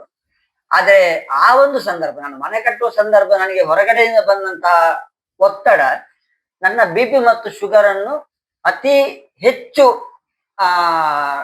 ವೇರಿಯೇಷನ್ ಮಾಡಿದ್ದು, ಮತ್ತೆ ನನ್ನ ಇಡೀ ಆರೋಗ್ಯಕ್ಕೆ ಮಾರಕವಾಗಿ ಕಂಡದ್ದು ಆ ಸಂದರ್ಭ ಅಂತ ನಾನು ಭಾವಿಸಿದ್ದೇನೆ. ಅದು ಈ ಊರಿನ ಎಲ್ಲರಿಗೂ ಗೊತ್ತಿದೆ, ಯಾವ ಸಂದರ್ಭದಲ್ಲಿ ನಾನು ನನ್ನ ಆರೋಗ್ಯವನ್ನು ಅಷ್ಟೊಂದು ಡ್ಯಾಮೇಜ್ ಮಾಡಿಕೊಂಡೆ ಅಂತೇಳಿ. ಅನಗತ್ಯ ಒತ್ತಡ ಕೊಟ್ಟಿದ್ರು, ಮನೆ ಕಟ್ಟದಂತೆ ತಡೆ ಒಡ್ಡಿದ್ದಾರೆ. ಈಗಲೂ ಮನೆಯು ಒಂದು ರೀತಿಯಲ್ಲಿ ಅವರು ಹೈಕೋರ್ಟ್ ಅಲ್ಲಿ ವಾದ ಮಾಡ್ತಾ ಇದ್ದಾರೆ, 36 ವರ್ಷ ತಾಯಿಗೆ ಇದ್ದ ಮನೆಯನ್ನು ತೆಗೆಯಬೇಕು ಎನ್ನುವ ಕಾರಣಕ್ಕೆ ಯಾವುದೇ ಇದು ಇಲ್ಲದೆ ವಾದ ಮಾಡ್ತಾ ಇದ್ದಾರೆ. ನಾನು ಕೋರ್ಟ್ಗೆ ಹೋಗಿದ್ದನ್ನು ನಿಲ್ಲಿಸಿದ್ದೇನೆ. ಲಾಯರ್ ಅಲ್ಲಿ ಮೊನ್ನೆ ಕೂಡ ಕಾಲ್ ಮಾಡಿದ್ರು, ನೋಟಿಸ್ ಕಳಿಸಿದ್ರು. ನಾನು ಹೇಳಿದೆ ಇಲ್ಲ ಬರ್ಲಿಕ್ಕೆ ಆಗ್ತಾ ಇಲ್ಲ. ಅಲ್ಲ ಮನೆ ಹೋದ್ರೆ ಹೋಗ್ಲಿ ಸರ್, ಹೇಗೋ ಬಾಡಿಗೆ ಮನೆಯಲ್ಲಿ ನಾನು 15 ವರ್ಷ ನಾನು ಹೆಂಡತಿ ಮಕ್ಕಳು ಬದುಕಿದ್ದೇವೆ. ಹೋದ್ರೆ ತಂದೆ ತಾಯಿಯನ್ನು ಕರ್ಕೊಂಡು ಹೋಗಿ ಮತ್ತೆ ಜೀವ ಇರುವ ತನಕ ಬಾಡಿಗೆ ಮನೆಯಲ್ಲಿ ಬದುಕ್ತೇನೆ, ಮತ್ತೆ ಯಾರಾದ್ರು ನೋಡ್ತಾರ ಅಂತ. ಆ ರೀತಿ. ಇನ್ನೊಂದು ನೀವು ಕೇಳಿದ್ದು ಫೈನಾನ್ಸಿಯಲ್ ಆಗಿ 20 ಲಕ್ಷ ರೂಪಾಯಿ ಮನೆಗೆ ಸಾಲ ಮಾಡಿದ್ದೇನೆ. ಸಾಲ ಮಾಡಿ ಮನೆ ಗೃಹ ಪ್ರವೇಶ ಆಗಿ 3 ತಿಂಗಳಾಗುವಾಗ ನನಗೆ ಹೊಟ್ಟೆ ನೋವು ವಿಪರೀತ ಸ್ಟಾರ್ಟ್ ಆಯಿತು. ಹಾಗೆ ಎ ಜೆ ಹಾಸ್ಪಿಟ್ಲಿಗೆ ಹೋಗಿ ಒಂದು 4-5 ತಿಂಗಳ ಚಿಕಿತ್ಸೆಯ ನಂತರ ಅಲ್ಲಿ ಗೊತ್ತಾಯ್ತು, ಇಲ್ಲ ಒಂದು ಕಿಡ್ನಿ ನಿಮ್ದು ಸಂಪೂರ್ಣ ಹೋಗಿದೆ, ರಿಮೂವ್ ಮಾಡ್ಬೇಕು ಅಂತೇಳಿ. ಅಲ್ಲಿ ಒಂದು ಕಿಡ್ನಿ ಸರ್ಜರಿ ಆಯ್ತು. ಈ 20 ಲಕ್ಷ ರೂಪಾಯಿ ಸಾಲ ನನ್ನಿಂದ ಈಗಿನ ಸ್ಥಿತಿಯಲ್ಲಿ ಕಟ್ಟುವ ಸ್ಥಿತಿಯಲ್ಲಿ ಇಲ್ಲ. ಮನೆ ಏಲಂ ಮಾಡ್ತಾ ಇದ್ದೇವೆ ಅಂತೇಳಿ ಬ್ಯಾಂಕಿನವರಿಂದ ಪದೇ ಪದೇ ಕಾಲ್ ಬರ್ತಾ ಉಂಟು, ನೋಟಿಸ್ ಕೂಡ ಬರ್ತಾ ಉಂಟು. ಯಾವ ರೀತಿಯಲ್ಲಿ ಅದು ಕೂಡ ಮನೆ ನನ್ನವರಿಗೆ ನಾನು ಕಟ್ಟಿಕೊಟ್ಟ, ನಾನು ಮಾಡಿದ ಮನೆ ನನ್ನ ಮಗನಿಗೆ ಅಥವಾ ಹೆಂಡತಿಗೆ ತಂದೆ ತಾಯಿಗೆ ಇರ್ತದೆ ಇಲ್ವ ಅಂತ ನಮ್ಗೆ ಇನ್ನೂ ಸ್ಪಷ್ಟತೆ ಇಲ್ಲ. ಲೋನ್ ಕಟ್ಟುವ ಸ್ಥಿತಿಯಲ್ಲಂತೂ ನಾನು ಈಗ ಇಲ್ಲ. ಈಗ ನನ್ನ ಇಡೀ ಫ್ಯಾಮಿಲಿ ಬಯಸುವುದು ನಿನ್ನ ಆರೋಗ್ಯವನ್ನು ಫಸ್ಟ್ಗೆ ನೋಡಿಕೊ, ಅದಕ್ಕೆ ಬೇಕಾದ ವ್ಯವಸ್ಥೆ ನಾವು ಮಾಡುವ ಅಂತೇಳಿ ನನ್ನ ಸ್ನೇಹಿತರು ಮತ್ತು ಫ್ಯಾಮಿಲಿ ಒದ್ದಾಡ್ತಾ ಇದ್ದಾರೆ. ಆದ್ದರಿಂದ ಅಂತ ಸಂದರ್ಭದಲ್ಲಿ ನಾನು 20 ಲಕ್ಷ ಲೋನ್ ಅನ್ನು ಭರಿಸುವುದು ಕಷ್ಟ. ಸರಿ, ಸುಮಾರು ಸಾಲ ಅಂದ್ರೆ ಮನೆಯದ್ದು ಆರೋಗ್ಯದೆಲ್ಲ ಸೇರಿ ಒಂದು ಸುಮಾರು 40 ಲಕ್ಷ ರೂಪಾಯಿ ಸಾಲ ಇರ್ಬೋದು. ಅದು ನಾನು ಏನು ಮಾಡುವಾಗಿಲ್ಲ. ನನ್ನ ಮಗ ದುಡಿದು ಮತ್ತೊಂದು 5 ವರ್ಷ ಆದ್ರೂ ಸಾಲ ತೀರಿಸುವಷ್ಟು ಅವನಿಗೆ ಆಸ್ತಿಯನ್ನು ನಾನು ಮಾಡಿಟ್ಟಿದ್ದೆ. ನಾನು ಅವನಿಗೆ ಮಾಡಿಟ್ಟ ಆಸ್ತಿ ಅಂತ ಹೇಳಿದ್ರೆ ಅಷ್ಟೊಂದು ಸಾಲ ಮತ್ತೆ ಮನೆಯಲ್ಲಿ ಇರುವಂತ ಚಿಕ್ಕದೊಂದು ಲೈಬ್ರರಿ ಅಷ್ಟೇ. ನೀವು ಒಂದು ಮಾತಾಡಿದ್ರಿ, ನನ್ನದು ಆಸ್ತಿ ಲೈಬ್ರರಿ ಮಾತ್ರ ಅಂತ. ಹಾಗಾದ್ರೆ ಇಷ್ಟು ವರ್ಷ ಇಷ್ಟೊಂದು ಸಂಘಟನೆಗಳಲ್ಲಿ ಮಾಡಿದಂತಹ ಸೇವೆಯಿಂದ ಮಾಡಿದಂತ ಸಾಧನೆ ಅಲ್ಲ, ಎಲ್ಲ ಕ್ಷೇತ್ರದಲ್ಲಿ ನೀವು ಮೊದಲೇ ಪ್ರಸ್ತಾಪ ಮಾಡಿದಂತೆ ನಾನು ಮೂಲತಃ ರಂಗಭೂಮಿ ಕಲಾವಿದ.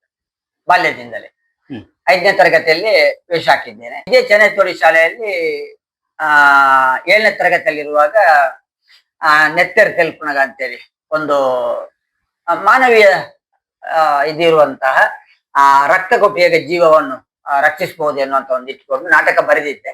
ಅದೇ ನಂತರ 8ನೇ ತರಗತಿಯಲ್ಲಿ 9ನೇ ತರಗತಿಯಲ್ಲಿ SLC ತನಕ PUC ಅಲ್ಲಿ ಎಲ್ಲ ಸಂದರ್ಭದಲ್ಲಿ ಮತ್ತೆ ಇಲ್ಲಿನ ಎಲ್ಲ ಯುವಕ ಮಂಡಲ ಅಲ್ಲಿ ನಾಟಕ ಆಕ್ಟ್ ಮಾಡ್ತಾ ಇದ್ದೆ. ಮತ್ತೆ ಬರೀಲಿಕ್ಕೆ ಸ್ಟಾರ್ಟ್ ಮಾಡಿದ್ದೆ. ಸುಮಾರು 15 ನಾಟಕ ಈಗಾಗಲೇ ಬರೆದಿದ್ದೇನೆ. ಹೆಚ್ಚಿನ ನಾಟಕ 100ಕ್ಕೂ ಹೆಚ್ಚು ಪ್ರದರ್ಶನ ಕಂಡಿದೆ. ಅದರಲ್ಲೂ ಒಂಜಿಲ ಅರ್ಥಾಬ್ಜಿ ಎನ್ನುವಂತ ನಾಟಕ ನನ್ನ ತಂಡದ ಮೂಲಕ, ನಮ್ಮದೇ ತಂಡ ಯಕ್ಷಲೋಕ ಸಾಂಸ್ಕೃತಿಕ ಸಂಗಮ BC ರೋಡ್ ಅಂತೇಳಿ, ಇವತ್ತು ಕೂಡ 20 ವರ್ಷ ಆಯ್ತು ಆ ತಂಡಕ್ಕೆ. ಅದರ ಮುಂಚೆ ನಾನು ಬೇರೆ ಬೇರೆ ತಂಡದಲ್ಲಿ ಕೆಲಸ ಮಾಡ್ತಾ ಇದ್ದೆ. ಮತ್ತೆ ನನ್ನದೇ ತಂಡ ಕಟ್ಟಿಕೊಂಡು ನಾಟಕ ಪ್ರದರ್ಶನ ಮಾಡ್ತಾ ಇದ್ದೆವು. ಬೀದಿ ನಾಟಕ ಪ್ರದರ್ಶನ ಮಾಡ್ತಾ ಇದ್ದೆವು ಜನಜಾಗೃತಿಗಾಗಿ.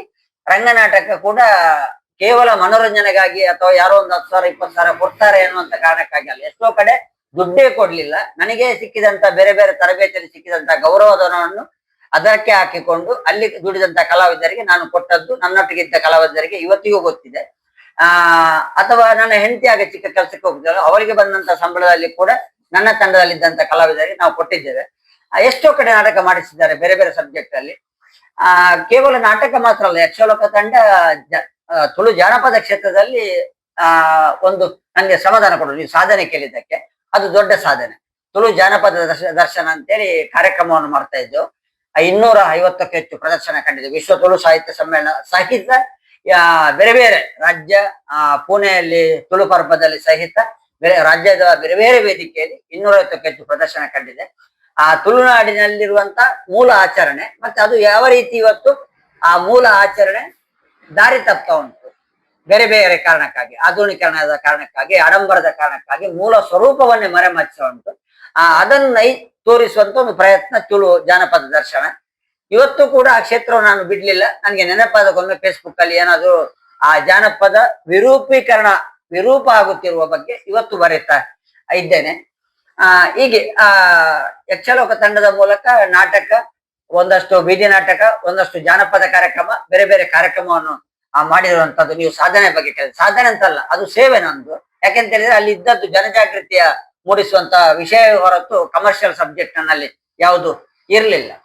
ಮತ್ತೆ ಬೇರೆ ಬೇರೆ ಸಂಘಟನೆಯಲ್ಲಿ ಕರ್ನಾಟಕ ತುಳು ಸಾಹಿತ್ಯ ಅಕಾಡೆಮಿಯ ಕಳೆದ ಅವಧಿಯಲ್ಲಿ 3 ವರ್ಷ AC ಭಂಡಾರಿ ಅಧ್ಯಕ್ಷ ಆಗಿರುವಾಗ ನಾನು ಸದಸ್ಯನಾಗಿದ್ದೆ. ಜಿಲ್ಲಾ ಕನ್ನಡ ಸಾಹಿತ್ಯ ಪರಿಷತ್ತಿನ ಬಂಟ್ವಾಳ ತಾಲೂಕು ಘಟಕದ, ಇವತ್ತಿಗೂ ಬಂಟ್ವಾಳ ಹೋಬಳಿ ಘಟಕದ ಅಧ್ಯಕ್ಷನಾಗಿ ಕೆಲಸ ಮಾಡ್ತಾ ಇದ್ದೆ. ಕೆಲಸ ಅಂದ್ರೆ ಇವತ್ತು ಮೀಟಿಂಗ್ ಹೋಗ್ಲಿಕ್ಕೆ ಆಗ್ತಾ ಇಲ್ಲ, ಆದ್ರೂ ಏನು ಸಂದರ್ಭಕ್ಕೆ ಆಗುವಾಗ ಇಲ್ಲಿ ಬಂದ್ರೆ ಅವ್ರ ಜೊತೆ ಮಾತಾಡ್ತೇನೆ, ಇಲ್ಲ ಗಾಡಿ ಇದ್ರೆ ಕರ್ಕೊಂಡು ಹೋದ್ರೆ ಹೋಗ್ತೇನೆ. ಮೊನ್ನೆ ಅಲ್ಲಿ ಜಿಲ್ಲಾ ಸಾಹಿತ್ಯ ಪರಿಷತ್ತಿನಿಂದ ದಕ್ಷಿಣ ಕನ್ನಡ ಜಿಲ್ಲಾ ಕನ್ನಡ ಸಾಹಿತ್ಯ ಸಿರಿ ಎನ್ನುವಂತ ಪ್ರಶಸ್ತಿಯನ್ನು ಮಾರ್ಚ್ ತಿಂಗಳಲ್ಲಿ ಪ್ರದಾನ ಮಾಡಿದ್ರು. ಆ ವಾಹನದ ವ್ಯವಸ್ಥೆ ಇತ್ತು, ಹೋಗಿದ್ದೇನೆ, ಪ್ರಶಸ್ತಿ ಸ್ವೀಕರಿಸಿಕೊಂಡು ಬಂದಿದ್ದೇನೆ. ಅದೆಲ್ಲ ತುಂಬಾ ಸಂತೋಷ ಕೊಟ್ಟಿದೆ. ಆದ್ರೆ ಇವತ್ತು ನನ್ನ ಸಂಸಾರದ ಬಗ್ಗೆ ಯೋಚನೆ ಮಾಡುವಾಗ, ನನ್ನ ಬಗ್ಗೆ ಯೋಚನೆ ಮಾಡುವಾಗ ನಾನು ಮಾಡಿದ್ದೇನು, ಎಲ್ಲ ಸಂತೋಷ, ನಂಗೆ ಬಂದಿರುವಂತ ಸನ್ಮಾನ ಪತ್ರ ಇರ್ಬೋದು, ಏನೆಲ್ಲ ಇರ್ಬೋದು, ಬಹುಶಃ ಇವತ್ತಿನ ಮದ್ದಿಗೆ ನನಗೆ ಅದು ಉಪಯೋಗ ಆಗ್ತಾ ಉಂಟ. ಹಾಗೆಂತಲೂ ಕೊಟ್ಟದ್ದು ತಪ್ಪಲ್ಲ, ನಾನು ತಗೊಂಡದ್ದು ತಪ್ಪಲ್ಲ. ಆದ್ರೆ ಅದು ಯಾವುದು ಕೂಡ ಅನಾರೋಗ್ಯದ ಸಂದರ್ಭದಲ್ಲಿ, ಸಾವು ಹತ್ತಿರ ಬರುವಂತ ಸಂದರ್ಭದಲ್ಲಿ ಅದು ಯಾವುದು ಕೂಡ ಕೆಲಸ ಮಾಡುದಿಲ್ಲ ಅಂತ ಒಮ್ಮೊಮ್ಮೆ ನನ್ಗೆ ಅನಿಸ್ತಾ ಉಂಟು. ಅಥವಾ ನಾನು ಏನು ಜನರಿಗೋಸ್ಕರವೇ ಪತ್ರಿಕೋದ್ಯಮವನ್ನು ಮಾಡಿದ್ದು. ನನ್ಗೆ ಪತ್ರಿಕೋದ್ಯಮ ಅಲ್ಲ ಇವತ್ತಿಗೆ ಕೂಡ ಸರ್. ಯಾಕೆಂತ ಹೇಳಿದ್ರೆ ಏನು ಪತ್ರಿಕೋದ್ಯಮ, ಮಾಧ್ಯಮ ಎನ್ನುವಂತ ಶಬ್ದ ಇದೆ ಅಲ್ಲ, ಅದ್ರ ಖಂಡಿತ ನಾನು ಒಪ್ಪುವಂತ ಪದ ಅಲ್ಲ. ನನ್ಗೆ ಪತ್ರಿಕಾ ರಂಗ, ನನ್ಗೆ ಪತ್ರಿಕಾ ಕ್ಷೇತ್ರ, ರಂಗಭೂಮಿ ನನಗೆ ಕಲಾಕ್ಷೇತ್ರ, ಕಲೋದ್ಯಮ ಅಲ್ಲ ಅದು. ಹಾಗೆ ಎಲ್ಲ ಕ್ಷೇತ್ರ ಕೂಡ ಬೇರೆ ಬೇರೆ ನಾನು ಮಾಡಿದಂತಹ ಜನಜಾಗೃತಿ ಕಾರ್ಯಕ್ರಮ ಕೂಡ ಎಲ್ಲವೂ ಕೂಡ ಜನಜಾಗೃತಿ ಮತ್ತು ಸಾಮಾಜಿಕ ಬದ್ಧತೆಯ ಸಮಾಜಮುಖಿ ಚಿಂತನೆಯ ಜನಪರ ಕಾರ್ಯಕ್ರಮವಾಗಿತ್ತು ವಿನಃ ಯಾವುದನ್ನು ಕೂಡ ದುಡ್ಡಿನ ಆಸೆಗೆ ಮಾಡಿದವನಲ್ಲ. ಮಾಡ್ಬೇಕು, ಇನ್ನಾದ್ರೂ ನನ್ನ ಸಂಸಾರವನ್ನು ಕಟ್ಟಬೇಕು ಎನ್ನುವಂತ ಉದ್ದೇಶಕ್ಕಾಗಿ ನಾನು ಊರಿಗೆ ಬಂದದ್ದು. ಎಲ್ಲ ರೀತಿಯ ಸಂಘ ಸಂಸ್ಥೆ ಅದನ್ನೆಲ್ಲ ಬಿಟ್ಟು ನಾನು ಯಾವುದೋ ಒಂದು ಪತ್ರಿಕೆಯಲ್ಲಿ, ಇಲ್ಲದ್ರೆ ಒಂದು NGO ದಲ್ಲಿ ತರಬೇತುದಾರನಾಗಿ ಪೂರ್ಣಕಾಲಿಕವಾಗಿ ದುಡಿಬೇಕು ಎನ್ನುವಂತ ಆಸೆಯಿಂದ, ಮತ್ತೆ ಜೊತೆಯಲ್ಲಿ ತಂದೆ ತಾಯಿಯನ್ನು ನೋಡ್ಬೇಕು ಅನ್ನುವಂತ ಆಸೆಯಿಂದ ಇಲ್ಲಿ ಬಂದಾಗ ಒಂದು ಕಡೆ ಮನೆಗೆ ಅನವಶ್ಯಕವಾಗಿ ಷಡ್ಯಂತ್ರ ಮಾಡಿ ಹೈಕೋರ್ಟ್ಗೆ ಹಾಕಿದ್ರು, ಇನ್ನೊಂದು ಕಡೆ ಲೋನ್ ನಲ್ಲಿ ಉಂಟು. ಈ ಎರಡು ಕೇಸಲ್ಲಿ ನನ್ನ ಮನೆ ಉಂಟು. ಬೇರೆ ಕ್ಷೇತ್ರದಲ್ಲಿ ಸಾಧನೆ ಅಂತ ಹೇಳಿದ್ರೆ ರಂಗಭೂಮಿಯಲ್ಲಿ ಆ ರೀತಿ ಸಾಹಿತ್ಯಿಕವಾಗಿ ಒಂದು 10-15 ಪುಸ್ತಕ ಪ್ರಕಟ ಆಗಿದೆ. ಇತ್ತೀಚೆಗೆ ನಾನು ಮಲಗಿದ ಮೇಲೆ ಪ್ರಕಟ ಆದ ಪುಸ್ತಕ ದೊಡ್ಡವರೆಲ್ಲ ಜಾಣರಲ್ಲ, ಮಕ್ಕಳೆಲ್ಲ ದೊಡ್ಡವರಲ್ಲ ಅಂತೇಳಿ ತುಂಬಾ ಬೇಡಿಕೆ ಬಂದಂತ ಪುಸ್ತಕ ಕೂಡ, ತುಂಬಾ ಪ್ರಕಾಶಕರು ಕೂಡ ಪಡೆದುಕೊಂಡ ಪುಸ್ತಕ. ಆದ್ರೆ ಇವತ್ತು ನಾನು ಮಾಡಿದ ಪುಸ್ತಕ ಮತ್ತೆ ನಾನು ಬೇರೆ ಬೇರೆ ಸಾಹಿತ್ಯ ಸಮ್ಮೇಳನದಲ್ಲಿ, ಬೇರೆ ಬೇರೆ ಕಾರ್ಯಕ್ರಮದಲ್ಲಿ ಪುಸ್ತಕ ಪ್ರದರ್ಶನ ಮತ್ತು ಮಾರಾಟ ಮಾಡ್ತಾ ಇದ್ದು, ಅದರ ಒಟ್ಟಿಗೆ ದೇಸಿ ಉತ್ಪನ್ನ, ಊರಿನಲ್ಲಿ ತಯಾರಾಗುವಂತ ಇಂಥ ದೇಸಿ ಉತ್ಪನ್ನ, ಅದು ಯಾರು ಪ್ರಾಡಕ್ಟ್ ತಯಾರು ಮಾಡ್ತಾರೆ ಅವರಿಗೆ ಅದರ ಲಾಭ ಸಿಗ್ಬೇಕು ಎನ್ನುವಂತ ದೃಷ್ಟಿಯಿಂದ ನೇರವಾಗಿ ಯಾವುದೇ ಏಜೆಂಟ್ ಇಲ್ಲದೆ ಅವರೇ ತಂದು ಕೊಡುವುದು, ನಾವಲ್ಲಿ ಪ್ರದರ್ಶನಕ್ಕೆ ಇಡುವುದು, ಅದರ ದುಡ್ಡನ್ನು ಅವರಿಗೆ ಕೊಡುದು. ಈ ಅಭಿಯಾನ ದೇಸಿ ಚಾವಡಿ ಎನ್ನುವಂತ ಹೆಸರಿನಲ್ಲಿ 5 ವರ್ಷ ಈ ಅಭಿಯಾನವನ್ನು ನಾನು ಮತ್ತು ನನ್ನ ಹೆಂಡತಿ ರಾತ್ರಿ ಹಗಲು ಮಾಡಿದ್ದೇವೆ. ಇವತ್ತಿಗೂ ನನ್ನ ಗೂಗಲ್ ಅನ್ನು ನೀವು ಓಪನ್ ಮಾಡಿದ್ರೆ ಅಲ್ಲಿ ಬರುವುದು ಗೋಪಾಲಂಚಾರಿ, ಕೆಳಗಡೆ ದೇಸಿ ಚಾವಡಿ ಅಂತೇಳಿ. ನನ್ನ ಬೇರೆ ಯಾವ ತಂಡ ಬರ್ತಾ ಇಲ್ಲ. ಇವತ್ತು ಕೇಳ್ತಾ ಇದ್ದಾರೆ ಆ ಐಟಮ್ ಉಂಟು, ಕೆಲವು ನಿಮ್ಗೆ ತೋರಿಸಲಿಕ್ಕೆ ಇಲ್ಲಿ ಇರ್ಬೋದು ಬೇಕಿದ್ರೆ. ಅಂತ ವಸ್ತು ಅಲ್ಲ, ಇವನ್ ಮಣ್ಣಿನ ಇದಿರ್ಬೋದು, ಮರದ್ದಿರ್ಬೋದು. ಯಾರು ನಿಜವಾಗಿ ಕುಲಕಸುಬರಾಗಿ ಮಾಡ್ತಾ ಇದ್ದಾರೆ, ಅದು ಎಲ್ಲೋ ಮಾರ್ಕೆಟ್ಗೆ ಹೋಗಿ ಯಾರೋ ಲಾಭ ಪಡೆಯುವುದಕ್ಕಿಂತ ಅದನ್ನು ನಾವೇ ತರಿಸಿ ಅವರಿಗೆ ಅದರ ಲಾಭ ಸಿಗುವಾಗ ಒಂದು ಆಂದೋಲನ ಅಂತೇಳಿ ದೇಸಿ ಚಾವಡಿ ಅಂತ ಮಾಡ್ತಾ ಇದ್ದೆವು. ಇವತ್ತು ಆ ರೀತಿ ಪುಸ್ತಕ ಮಾರಾಟಕ್ಕೆ ತಂದಂತ ಎಷ್ಟೋ ಪ್ರಕಾಶಕರ ಪುಸ್ತಕ ನಾನು ಕೈಯಿಂದ ದುಡ್ಡು ಹಾಕಿ, ಮತ್ತೆ ಇಂಥ ಕೆಲವು ಆಹಾರದ ವಸ್ತು ಕೂಡ ಇತ್ತು, ಮನೆಯಲ್ಲಿ ಮಾಡಿದಂತ ಉಪ್ಪಿನಕಾಯಿ, ಬೇರೆ ಬೇರೆ ವಸ್ತು, ಅದನ್ನೆಲ್ಲ ಇಲ್ಲಿ ಬಂದ ಮೇಲೆ ಕಂಪ್ಲೀಟ್ ಸಮುದ್ರಕ್ಕೆ ಬಿಸಾಡಿದ್ದೇವೆ. ಅಂದ್ರೆ ಮತ್ತೆ ಉಪಯೋಗ ಮಾಡ್ಲಿಕ್ಕೆ ಆಗುದಿಲ್ಲ. ಈ ರೀತಿ ಗಿಫ್ಟ್ ಐಟಮ್ ಉಡುಗೊರೆಯಾಗಿ ಕೊಡುವಂತದ್ದು ಸ್ವಲ್ಪ ಕೆಲವರು ಕೊಂಡೋಗಿದ್ದಾರೆ, ಕೆಲವರನ್ನು ನಾನೇ ಮನೆಗೆ ಬಂದ ಗೆಸ್ಟ್ ಗಳಿಗೆ ಕೊಟ್ಟಿದ್ದೇನೆ. ಮತ್ತೆ ಆ ರಾಶಿ ಪುಸ್ತಕ ನನ್ನಲ್ಲಿ ಉಂಟು. ನಾನಿಲ್ಲಿ ಬಂದ ಮೇಲೆ ಒಂದು ಯೋಚನೆ ಮಾಡಿದ್ದೆ, ಈ ಪುಸ್ತಕ ನಾನು ಸತ್ತ ಮೇಲೆ ಯಾರಿಗೆ ಅಂತೇಳಿ. ನನ್ನ ಮಗನಿಗೆ ಆಸ್ತಿ ಅಂತೇಳಿ ಮಾಡಿದ್, ಇವತ್ತು ನಿನ್ನೆ ಮಾತಾಡುವಾಗ ನನ್ನ ಬಾಯಲ್ಲಿ ಬಂತು, ನನ್ನ ಮಗನ ಹೆಸರು ಯಕ್ಷ ಅಂತ, ದೊಡ್ಡವನದ್ದು, ಚಿಕ್ಕವನದ್ದು ಯತ್ವಿಕ್ ಅಂತೇಳಿ. ನಿನ್ಗೆ ನಾನಿಟ್ಟ ಆಸ್ತಿ 30 + 10 ಲಕ್ಷ ರೂಪಾಯಿ ಸಾಲ, 40 ಲಕ್ಷ, ಮತ್ತೆ ನನ್ನ ಚಿಕ್ಕ ಲೈಬ್ರರಿ. ಆ 40 ಲಕ್ಷಕ್ಕಿಂತಲೂ ಹೆಚ್ಚು ಮೌಲ್ಯ ಇರುವಂತಹ ಪುಸ್ತಕ ಇದೆ. 40 ಲಕ್ಷವನ್ನು ಮಾಡ್ಬೋದು, ಬಟ್ ಆ ಜ್ಞಾನವನ್ನು ಮಾಡ್ಲಿಕ್ಕೆ ಕಷ್ಟ ಉಂಟು. ನಾನು ಬಾಲ್ಯದಿಂದಲೇ ಓದ್ತಾ ಬಂದವನು, ಬಾಲ್ಯದಿಂದಲೇ ಬರೆಯುತ್ತಾ ಬಂದವನು. ಪತ್ರಿಕೋದ್ಯಮಕ್ಕೆ ನಾನು ಎಂಟ್ರಿ ಆಗಿದ್ದು 2001ರಲ್ಲಿ. ಅದರ ಮುಂಚೆ ನಾನು ಕಥೆ, ಕವನ, ನಾಟಕ ಎಲ್ಲ ಬರೆಯುತ್ತಾ ಇದ್ದೆ. 2001ರಲ್ಲಿ ಪತ್ರಿಕೋದ್ಯಮ ಎಂಟ್ರಿ ಆಗಿದೆ. ಇವತ್ತು ಆ ಪುಸ್ತಕ ಎಲ್ಲ ರಾಶಿ ಉಂಟು. ಏನ್ ಮಾಡ್ತಾ ಇದ್ದೇನೆ ಇಲ್ಲಿ ಬಂದ ಮೇಲೆ ಆಯ್ತು, ನಮ್ದೊಂದು ಸಂಘಟನೆ ಇಲ್ಲಿ ಕೂಡ ಇದೆ, ಅಕ್ಷರ ಪ್ರತಿಷ್ಠಾನ ಆಲದ ಪದ ಅಂತೇಳಿ ಮೂಲ ಸಂಘಟನೆ. ಸುಮಾರು 26 ವರ್ಷ ಆಯ್ತು ಅದು ಸ್ಥಾಪನೆ ಮಾಡಿ.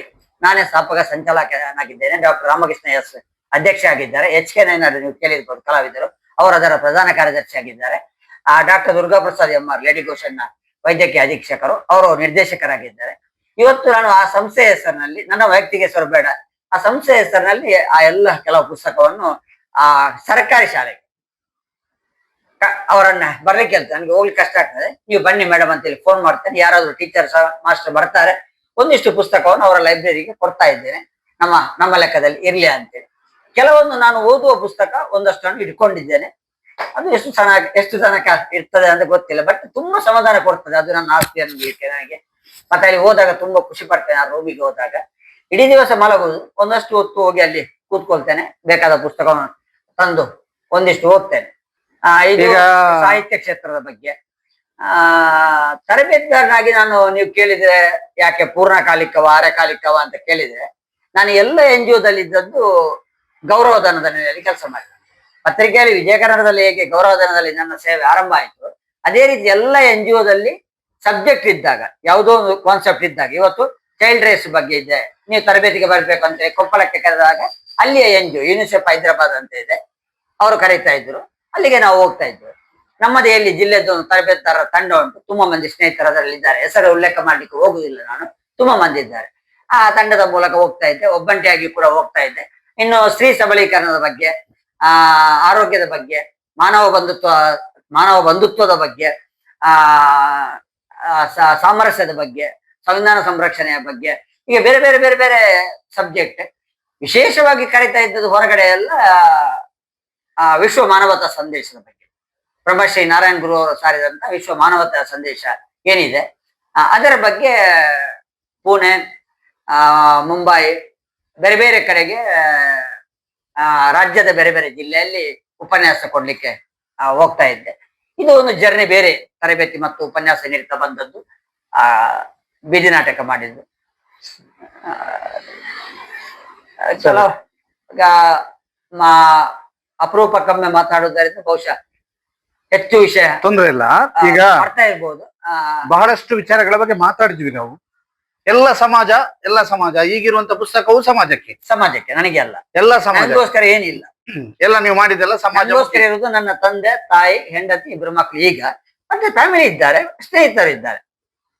ಆದ್ರೆ ನಾನು ಮಾಡಿದ್ದು ಏನಂತ ಹೇಳಿದ್ರೆ ನನ್ನಲ್ಲಿ ಏನಿಲ್ಲ, ಇವತ್ತು ಝೀರೋದಲ್ಲಿ ಇದ್ದೇನೆ. ಓಕೆ, ತುಂಬಾ ಸಮಾಜ ಪರವಾದಂತ ಕೆಲಸವನ್ನ ಮಾಡಿದ್ದೀರಿ. ಈಗ ನೀವು ಸಮಾಜದ ಹತ್ರ ಒಂದಷ್ಟು ಆರ್ಥಿಕ ನೆರವು ನೀಡ್ತೀರಾ ಅಂತ ಕೇಳುವಂತ ಪರಿಸ್ಥಿತಿ ಬಂದಿದೆ. ಇಲ್ಲಿಯ ತನಕ ಸಮಾಜ ನಿಮ್ಮ ಜೊತೆಗೆ ನಿಂತಿದ? ಇಡೀ ಸಮಾಜ ನಿಂತಿಲ್ಲ ಅಂತ ಬೇಡ ಆರೋಪ ಮಾಡೋದು. ಅಂದ್ರೆ ಅದೇ 3 ವರ್ಷ ನನ್ನ ಒಂದು 9 ಲಕ್ಷ 10 ಲಕ್ಷ ಸಾಲ ಮುಗಿಯುವ ತನಕ ಅಲ್ಲ, ಸಾಲ ಕೊಡುವ ತನಕ. ಮತ್ತೆ ಕೊಡುವವರು ನಿಲ್ಲಿಸಿದ್ರು, ಇಲ್ಲದ್ರೆ ಸಾಲದಲ್ಲೇ ಹೋಗ್ತಾ ಇತ್ತು ನನ್ನ ಜೀವನ ಪೂರ್ತಿ. ಕೊಡುವವರು ನಿಲ್ಲಿಸುದು. ಯಾಕೆ ಕೊಡುವುದಿಲ್ಲ ಅಂತ ಹೇಳಿದ್ರೆ, ಯಾವ್ದು ಆಸ್ತಿಯನ್ನು ನೋಡಿ ಕೊಡುವುದು?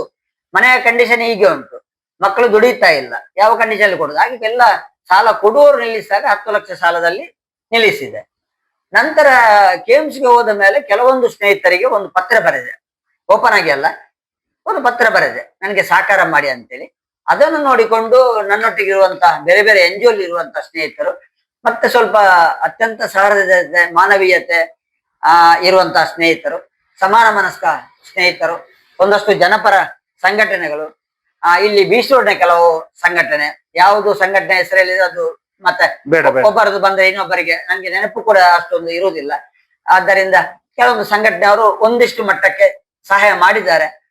ಮತ್ತೆ ಸಹಾಯ ಕೆಲವು ಸ್ಥಿತಿ ಇದೆ. ಅಂದ್ರೆ ಇವತ್ತು ದುಡ್ಡಿದ್ರೆ ಹೋಗ್ತಿದ್ದೆ, ಅದೇ ಮತ್ತೆ ನಾನು ಪ್ರತಿ 15 ದಿವಸಕ್ಕೊಮ್ಮೆ 15,000 ಮಾಡ್ಬೇಕು, ಇಲ್ಲ 1.5 ತಿಂಗಳು 2 ತಿಂಗಳಿಗೊಮ್ಮೆ ಅಡ್ಮಿಟ್ ಮಾಡ್ತಾರೆ, ಆಗ 40,000 ರೂಪಾಯಿ ಬೇಕಾಗ್ತದೆ. ಲಾಸ್ಟ್ ಟೈಮ್ ಅಡ್ಮಿಟ್ ಆಗಿ ಡಿಸ್ಚಾರ್ಜ್ ಆಗುವಾಗ 56,000 ಆಯ್ತು. ಹೀಗೆ 15 ದಿವಸಕ್ಕೊಮ್ಮೆ ಹೋಗ್ಲೇಬೇಕು ಆಸ್ಪತ್ರೆಗೆ. ಅದು ಬಿಟ್ರೆ 1.5-2 ತಿಂಗಳಿಗೊಮ್ಮೆ ಕಂಡೀಷನ್ ಕಿಡ್ನಿ ಮತ್ತು ಇದು ಹೊಟ್ಟೆದ 2 ಸಮಸ್ಯೆ ಜೋರಾದಾಗ ಅಡ್ಮಿಟ್ ಮಾಡಿ ಮಾಡ್ತಾರೆ. ಆಗ ದೊಡ್ಡ ಮಟ್ಟದ ದುಡ್ಡು ಬೇಕಾಗ್ತದೆ. ಸಾಲ ಕೇಳುವ ಸ್ಥಿತಿಯಲ್ಲಿ ಇಲ್ಲ. ನನ್ನ ಫ್ಯಾಮಿಲಿಯಲ್ಲಿ ಕೆಲವು ಸಂಬಂಧಿಕರು ಒಂದಿಷ್ಟು ಸಹಾಯ ಮಾಡಿದ್ದಾರೆ ಸ್ವಲ್ಪ. ಹಾಗೆಂತ ನಾನು ನೀವು ಕೇಳಿದ ಉದ್ದೇಶದಲ್ಲಿ, ಅಂದ್ರೆ ನೀವು ನಿಮ್ಮ ಬದುಕನ್ನು ನನಗೆ ಸ್ಪಷ್ಟ ಇದೆ ಇವತ್ತಿಗೂ ಕೂಡ. ನಾನು ನನ್ನ ಬದುಕನ್ನು ಮುಡಿಪಾಗಿಟ್ಟಿದ್ದೆ ಸಮಾಜಕ್ಕೆ ಆಕ್ಚುಲಿ. ಈಗ ಕೂಡ ತಾಯಿಯ ಮುಖ ನೋಡುವಾಗ, ಹೆಂಡತಿಯ ಮುಖ ನೋಡುವಾಗ, ಮಕ್ಕಳ ಮುಖ ನನಗೆ ಕಣ್ಣೀರು ಬರ್ತದೆ. ಯಾಕಂತ ಹೇಳಿದ್ರೆ ನನ್ನ 35 ವರ್ಷದ ಜರ್ನಿ, ಒಂದು 16 ವರ್ಷದಲ್ಲಿ ನಾನು ಸಾಮಾಜಿಕ ಚಿಂತನೆಯಲ್ಲಿ ಮನೆ ಬಿಟ್ಟು ಹೋದವನು, ಮತ್ತೆ ಮಧ್ಯದಲ್ಲಿ PUC ಡಿಗ್ರಿ ಎಲ್ಲ ಮಾಡಿದವನು. ಯಾಕೆ ನಾನು ಒಮ್ಮೆ ಕೂಡ ನನ್ನ ಬದುಕಿನಲ್ಲಿ ನನ್ನ ಸಂಸಾರದ ಬಗ್ಗೆ, ಅವರಿಗೂ ಒಂದು ಜೀವನ ಇದೆ, ನನಗೂ ಒಂದು ವೈಯಕ್ತಿಕ ಬದುಕಿದೆ ಅಂತ ನಾನು ಯೋಚನೆ ಮಾಡಿಲ್ಲ. ಈ ಪ್ರಶ್ನೆ ನಾನು ತುಂಬಾ ಕಾಡ್ತಾ ಉಂಟು. ಯಾಕೆಂತಂದ್ರೆ ಈ ಸ್ಥಿತಿಯಲ್ಲಿ ನಾನು ಇವರನ್ನೆಲ್ಲ ಬಿಟ್ಟು ಹೋಗ್ಬೇಕಲ್ಲ. ಬದುಕುವುದು ಯಾರಾದ್ರೂ ನನ್ನ ಕೈಲಿಲ್ಲ, ಅವರನ್ನು ಯಾರಾದ್ರೂ ನೋಡ್ಬೋದು, ಸಾಕ್ಬೋದು. ಆದ್ರೆ ನಾನೊಬ್ಬ ಮಗನಾಗಿ ಊರಿನಲ್ಲಿ ಹೆಸರಿದೆ, ಗೋಪಾಲಂಚ ಅಂತ ಗೊತ್ತಿದೆ, ಸಾಕಷ್ಟು ಮನೆಯಲ್ಲಿ ಸನ್ಮಾನ ಪತ್ರ ಇದೆ.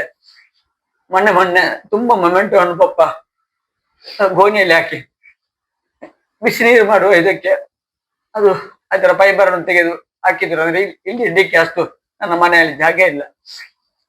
ಹಾಗೆ ದುಃಖ ಬರ್ತಾ ಇತ್ತು, ಯಾವ ತರ ಹಾಕ್ತಾ ಇದ್ದಾರೆ. ಒಂದಲ್ಲಿ ಇದ್ದೇ ದುಡ್ಡಿನ ರೂಪದಲ್ಲಿ ನನಗೆ ಬರ್ತಿದ್ರೆ ಇವತ್ತು ನಾನು ಬೇಡುವಂತ ಸ್ಥಿತಿ ಇತ್ತ? ಅಥವಾ ಎಷ್ಟೋ ಮಂದಿಗೆ ಆರೋಗ್ಯ ಇಲ್ಲದ ಸಂದರ್ಭದಲ್ಲಿ ಅವರ ಬಗ್ಗೆ ಪತ್ರಿಕೆಯಲ್ಲಿ ಬರೆದು ಸಂಬಂಧಪಟ್ಟ ಇಲಾಖೆಗೆ ಹೋಗಿ, ಸಂಬಂಧಪಟ್ಟ ಶಾಸಕರಲ್ಲಿಗೆ, ಸಚಿವರಲ್ಲಿಗೆ ಅವರನ್ನು ಕರ್ಕೊಂಡು ಹೋಗಿ ಅವರಿಗೆ ಮದ್ದು ಕೊಡಿಸಿದ್ದು ನಾನು ತಪ್ಪ? ಎಷ್ಟೋ ಮಂದಿ ಎಜುಕೇಶನ್ ಮಾಡ್ಲಿಕ್ಕೆ ಆಗುದಿಲ್ಲ, ಕಷ್ಟ ಇದೆ ಅಂತ ನನ್ನ ಮಿಷನ್ ಆಫೀಸ್ಗೆ ಬಂದಾಗ, ಇಲ್ಲ ನಿಮ್ಗೆ ನಿಮ್ಮ ಎಜುಕೇಶನ್ಗೆ ಬೇಕಾದ ದುಡ್ಡನ್ನು ನಾನು ವ್ಯವಸ್ಥೆ ಮಾಡ್ತೇನೆ ಅಂತೇಳಿ ಎಷ್ಟೋ ದಾನಿಗಳ ಹತ್ತಿರ ಕರ್ಕೊಂಡು ಹೋಗಿ, ಎಷ್ಟೋ ಸಂಘ ಸಂಸ್ಥೆ ಹತ್ತಿರ ಕರ್ಕೊಂಡು ಹೋಗಿ ಅವ್ರಿಗೆ ಎಜುಕೇಶನ್ ಕೊಡಿಸಿದ ತಪ್ಪ? ಎಷ್ಟೋ ಮಂದಿಗೆ ಮನೆ ಇಲ್ಲ, ಅಲ್ಲಿ ಸಂಪರ್ಕ ಇಲ್ಲ, ವಿದ್ಯುತ್ ಇಲ್ಲ. ನಾನು ಮನೋರಂಜನೆ ಬಗ್ಗೆ ಬರೆದದ್ದು ನನ್ಗೆ ನೆನಪೇ ಇಲ್ಲ. ಹಾಗೆಂತೇಳಿ ನಾಟಕದ ವಿಮರ್ಶೆ ಬರೆದಿದ್ದೇನೆ, ಯಕ್ಷಗಾನದ ವಿಮರ್ಶೆ ಅದೆಲ್ಲ ಬರೀತಾ ಇದ್ದೆ. ಆದ್ರೆ ಹೆಚ್ಚು ಬರೆದದ್ದು ಜನರನ್ನು ಕಾಣುವ, ಇವತ್ತಿಗೂ ಕಾಡುತ್ತಿರುವಂತ ಮೂಲಭೂತ ಸಮಸ್ಯೆ ಬಗ್ಗೆ. ಇವತ್ತಿಗೂ ನನ್ನ ಕುಟುಂಬ ಏನು ಅನುಭವಿಸಿದೆ ಆವತ್ತಿನಿಂದ, ಆ ಬಡತನದ ಕಾರಣಕ್ಕಾಗಿ ಸಮಾಜದಿಂದ ಆಗುವಂತ ಅವಮಾನ, ಆ ಬಡತನದ ಕಾರಣಕ್ಕಾಗಿ ಸಮಾಜ ಮುಖ್ಯವಾಹಿನಿಯಿಂದ ದೂರ ಇಡುವಂತ ಸ್ಥಿತಿ, ಅದು ನನ್ನ ಮನೆಯವರು ಅನುಭವಿಸಿದ್ದಾರೆ, ನಾನು ಅನುಭವಿಸಿದ್ದೇನೆ.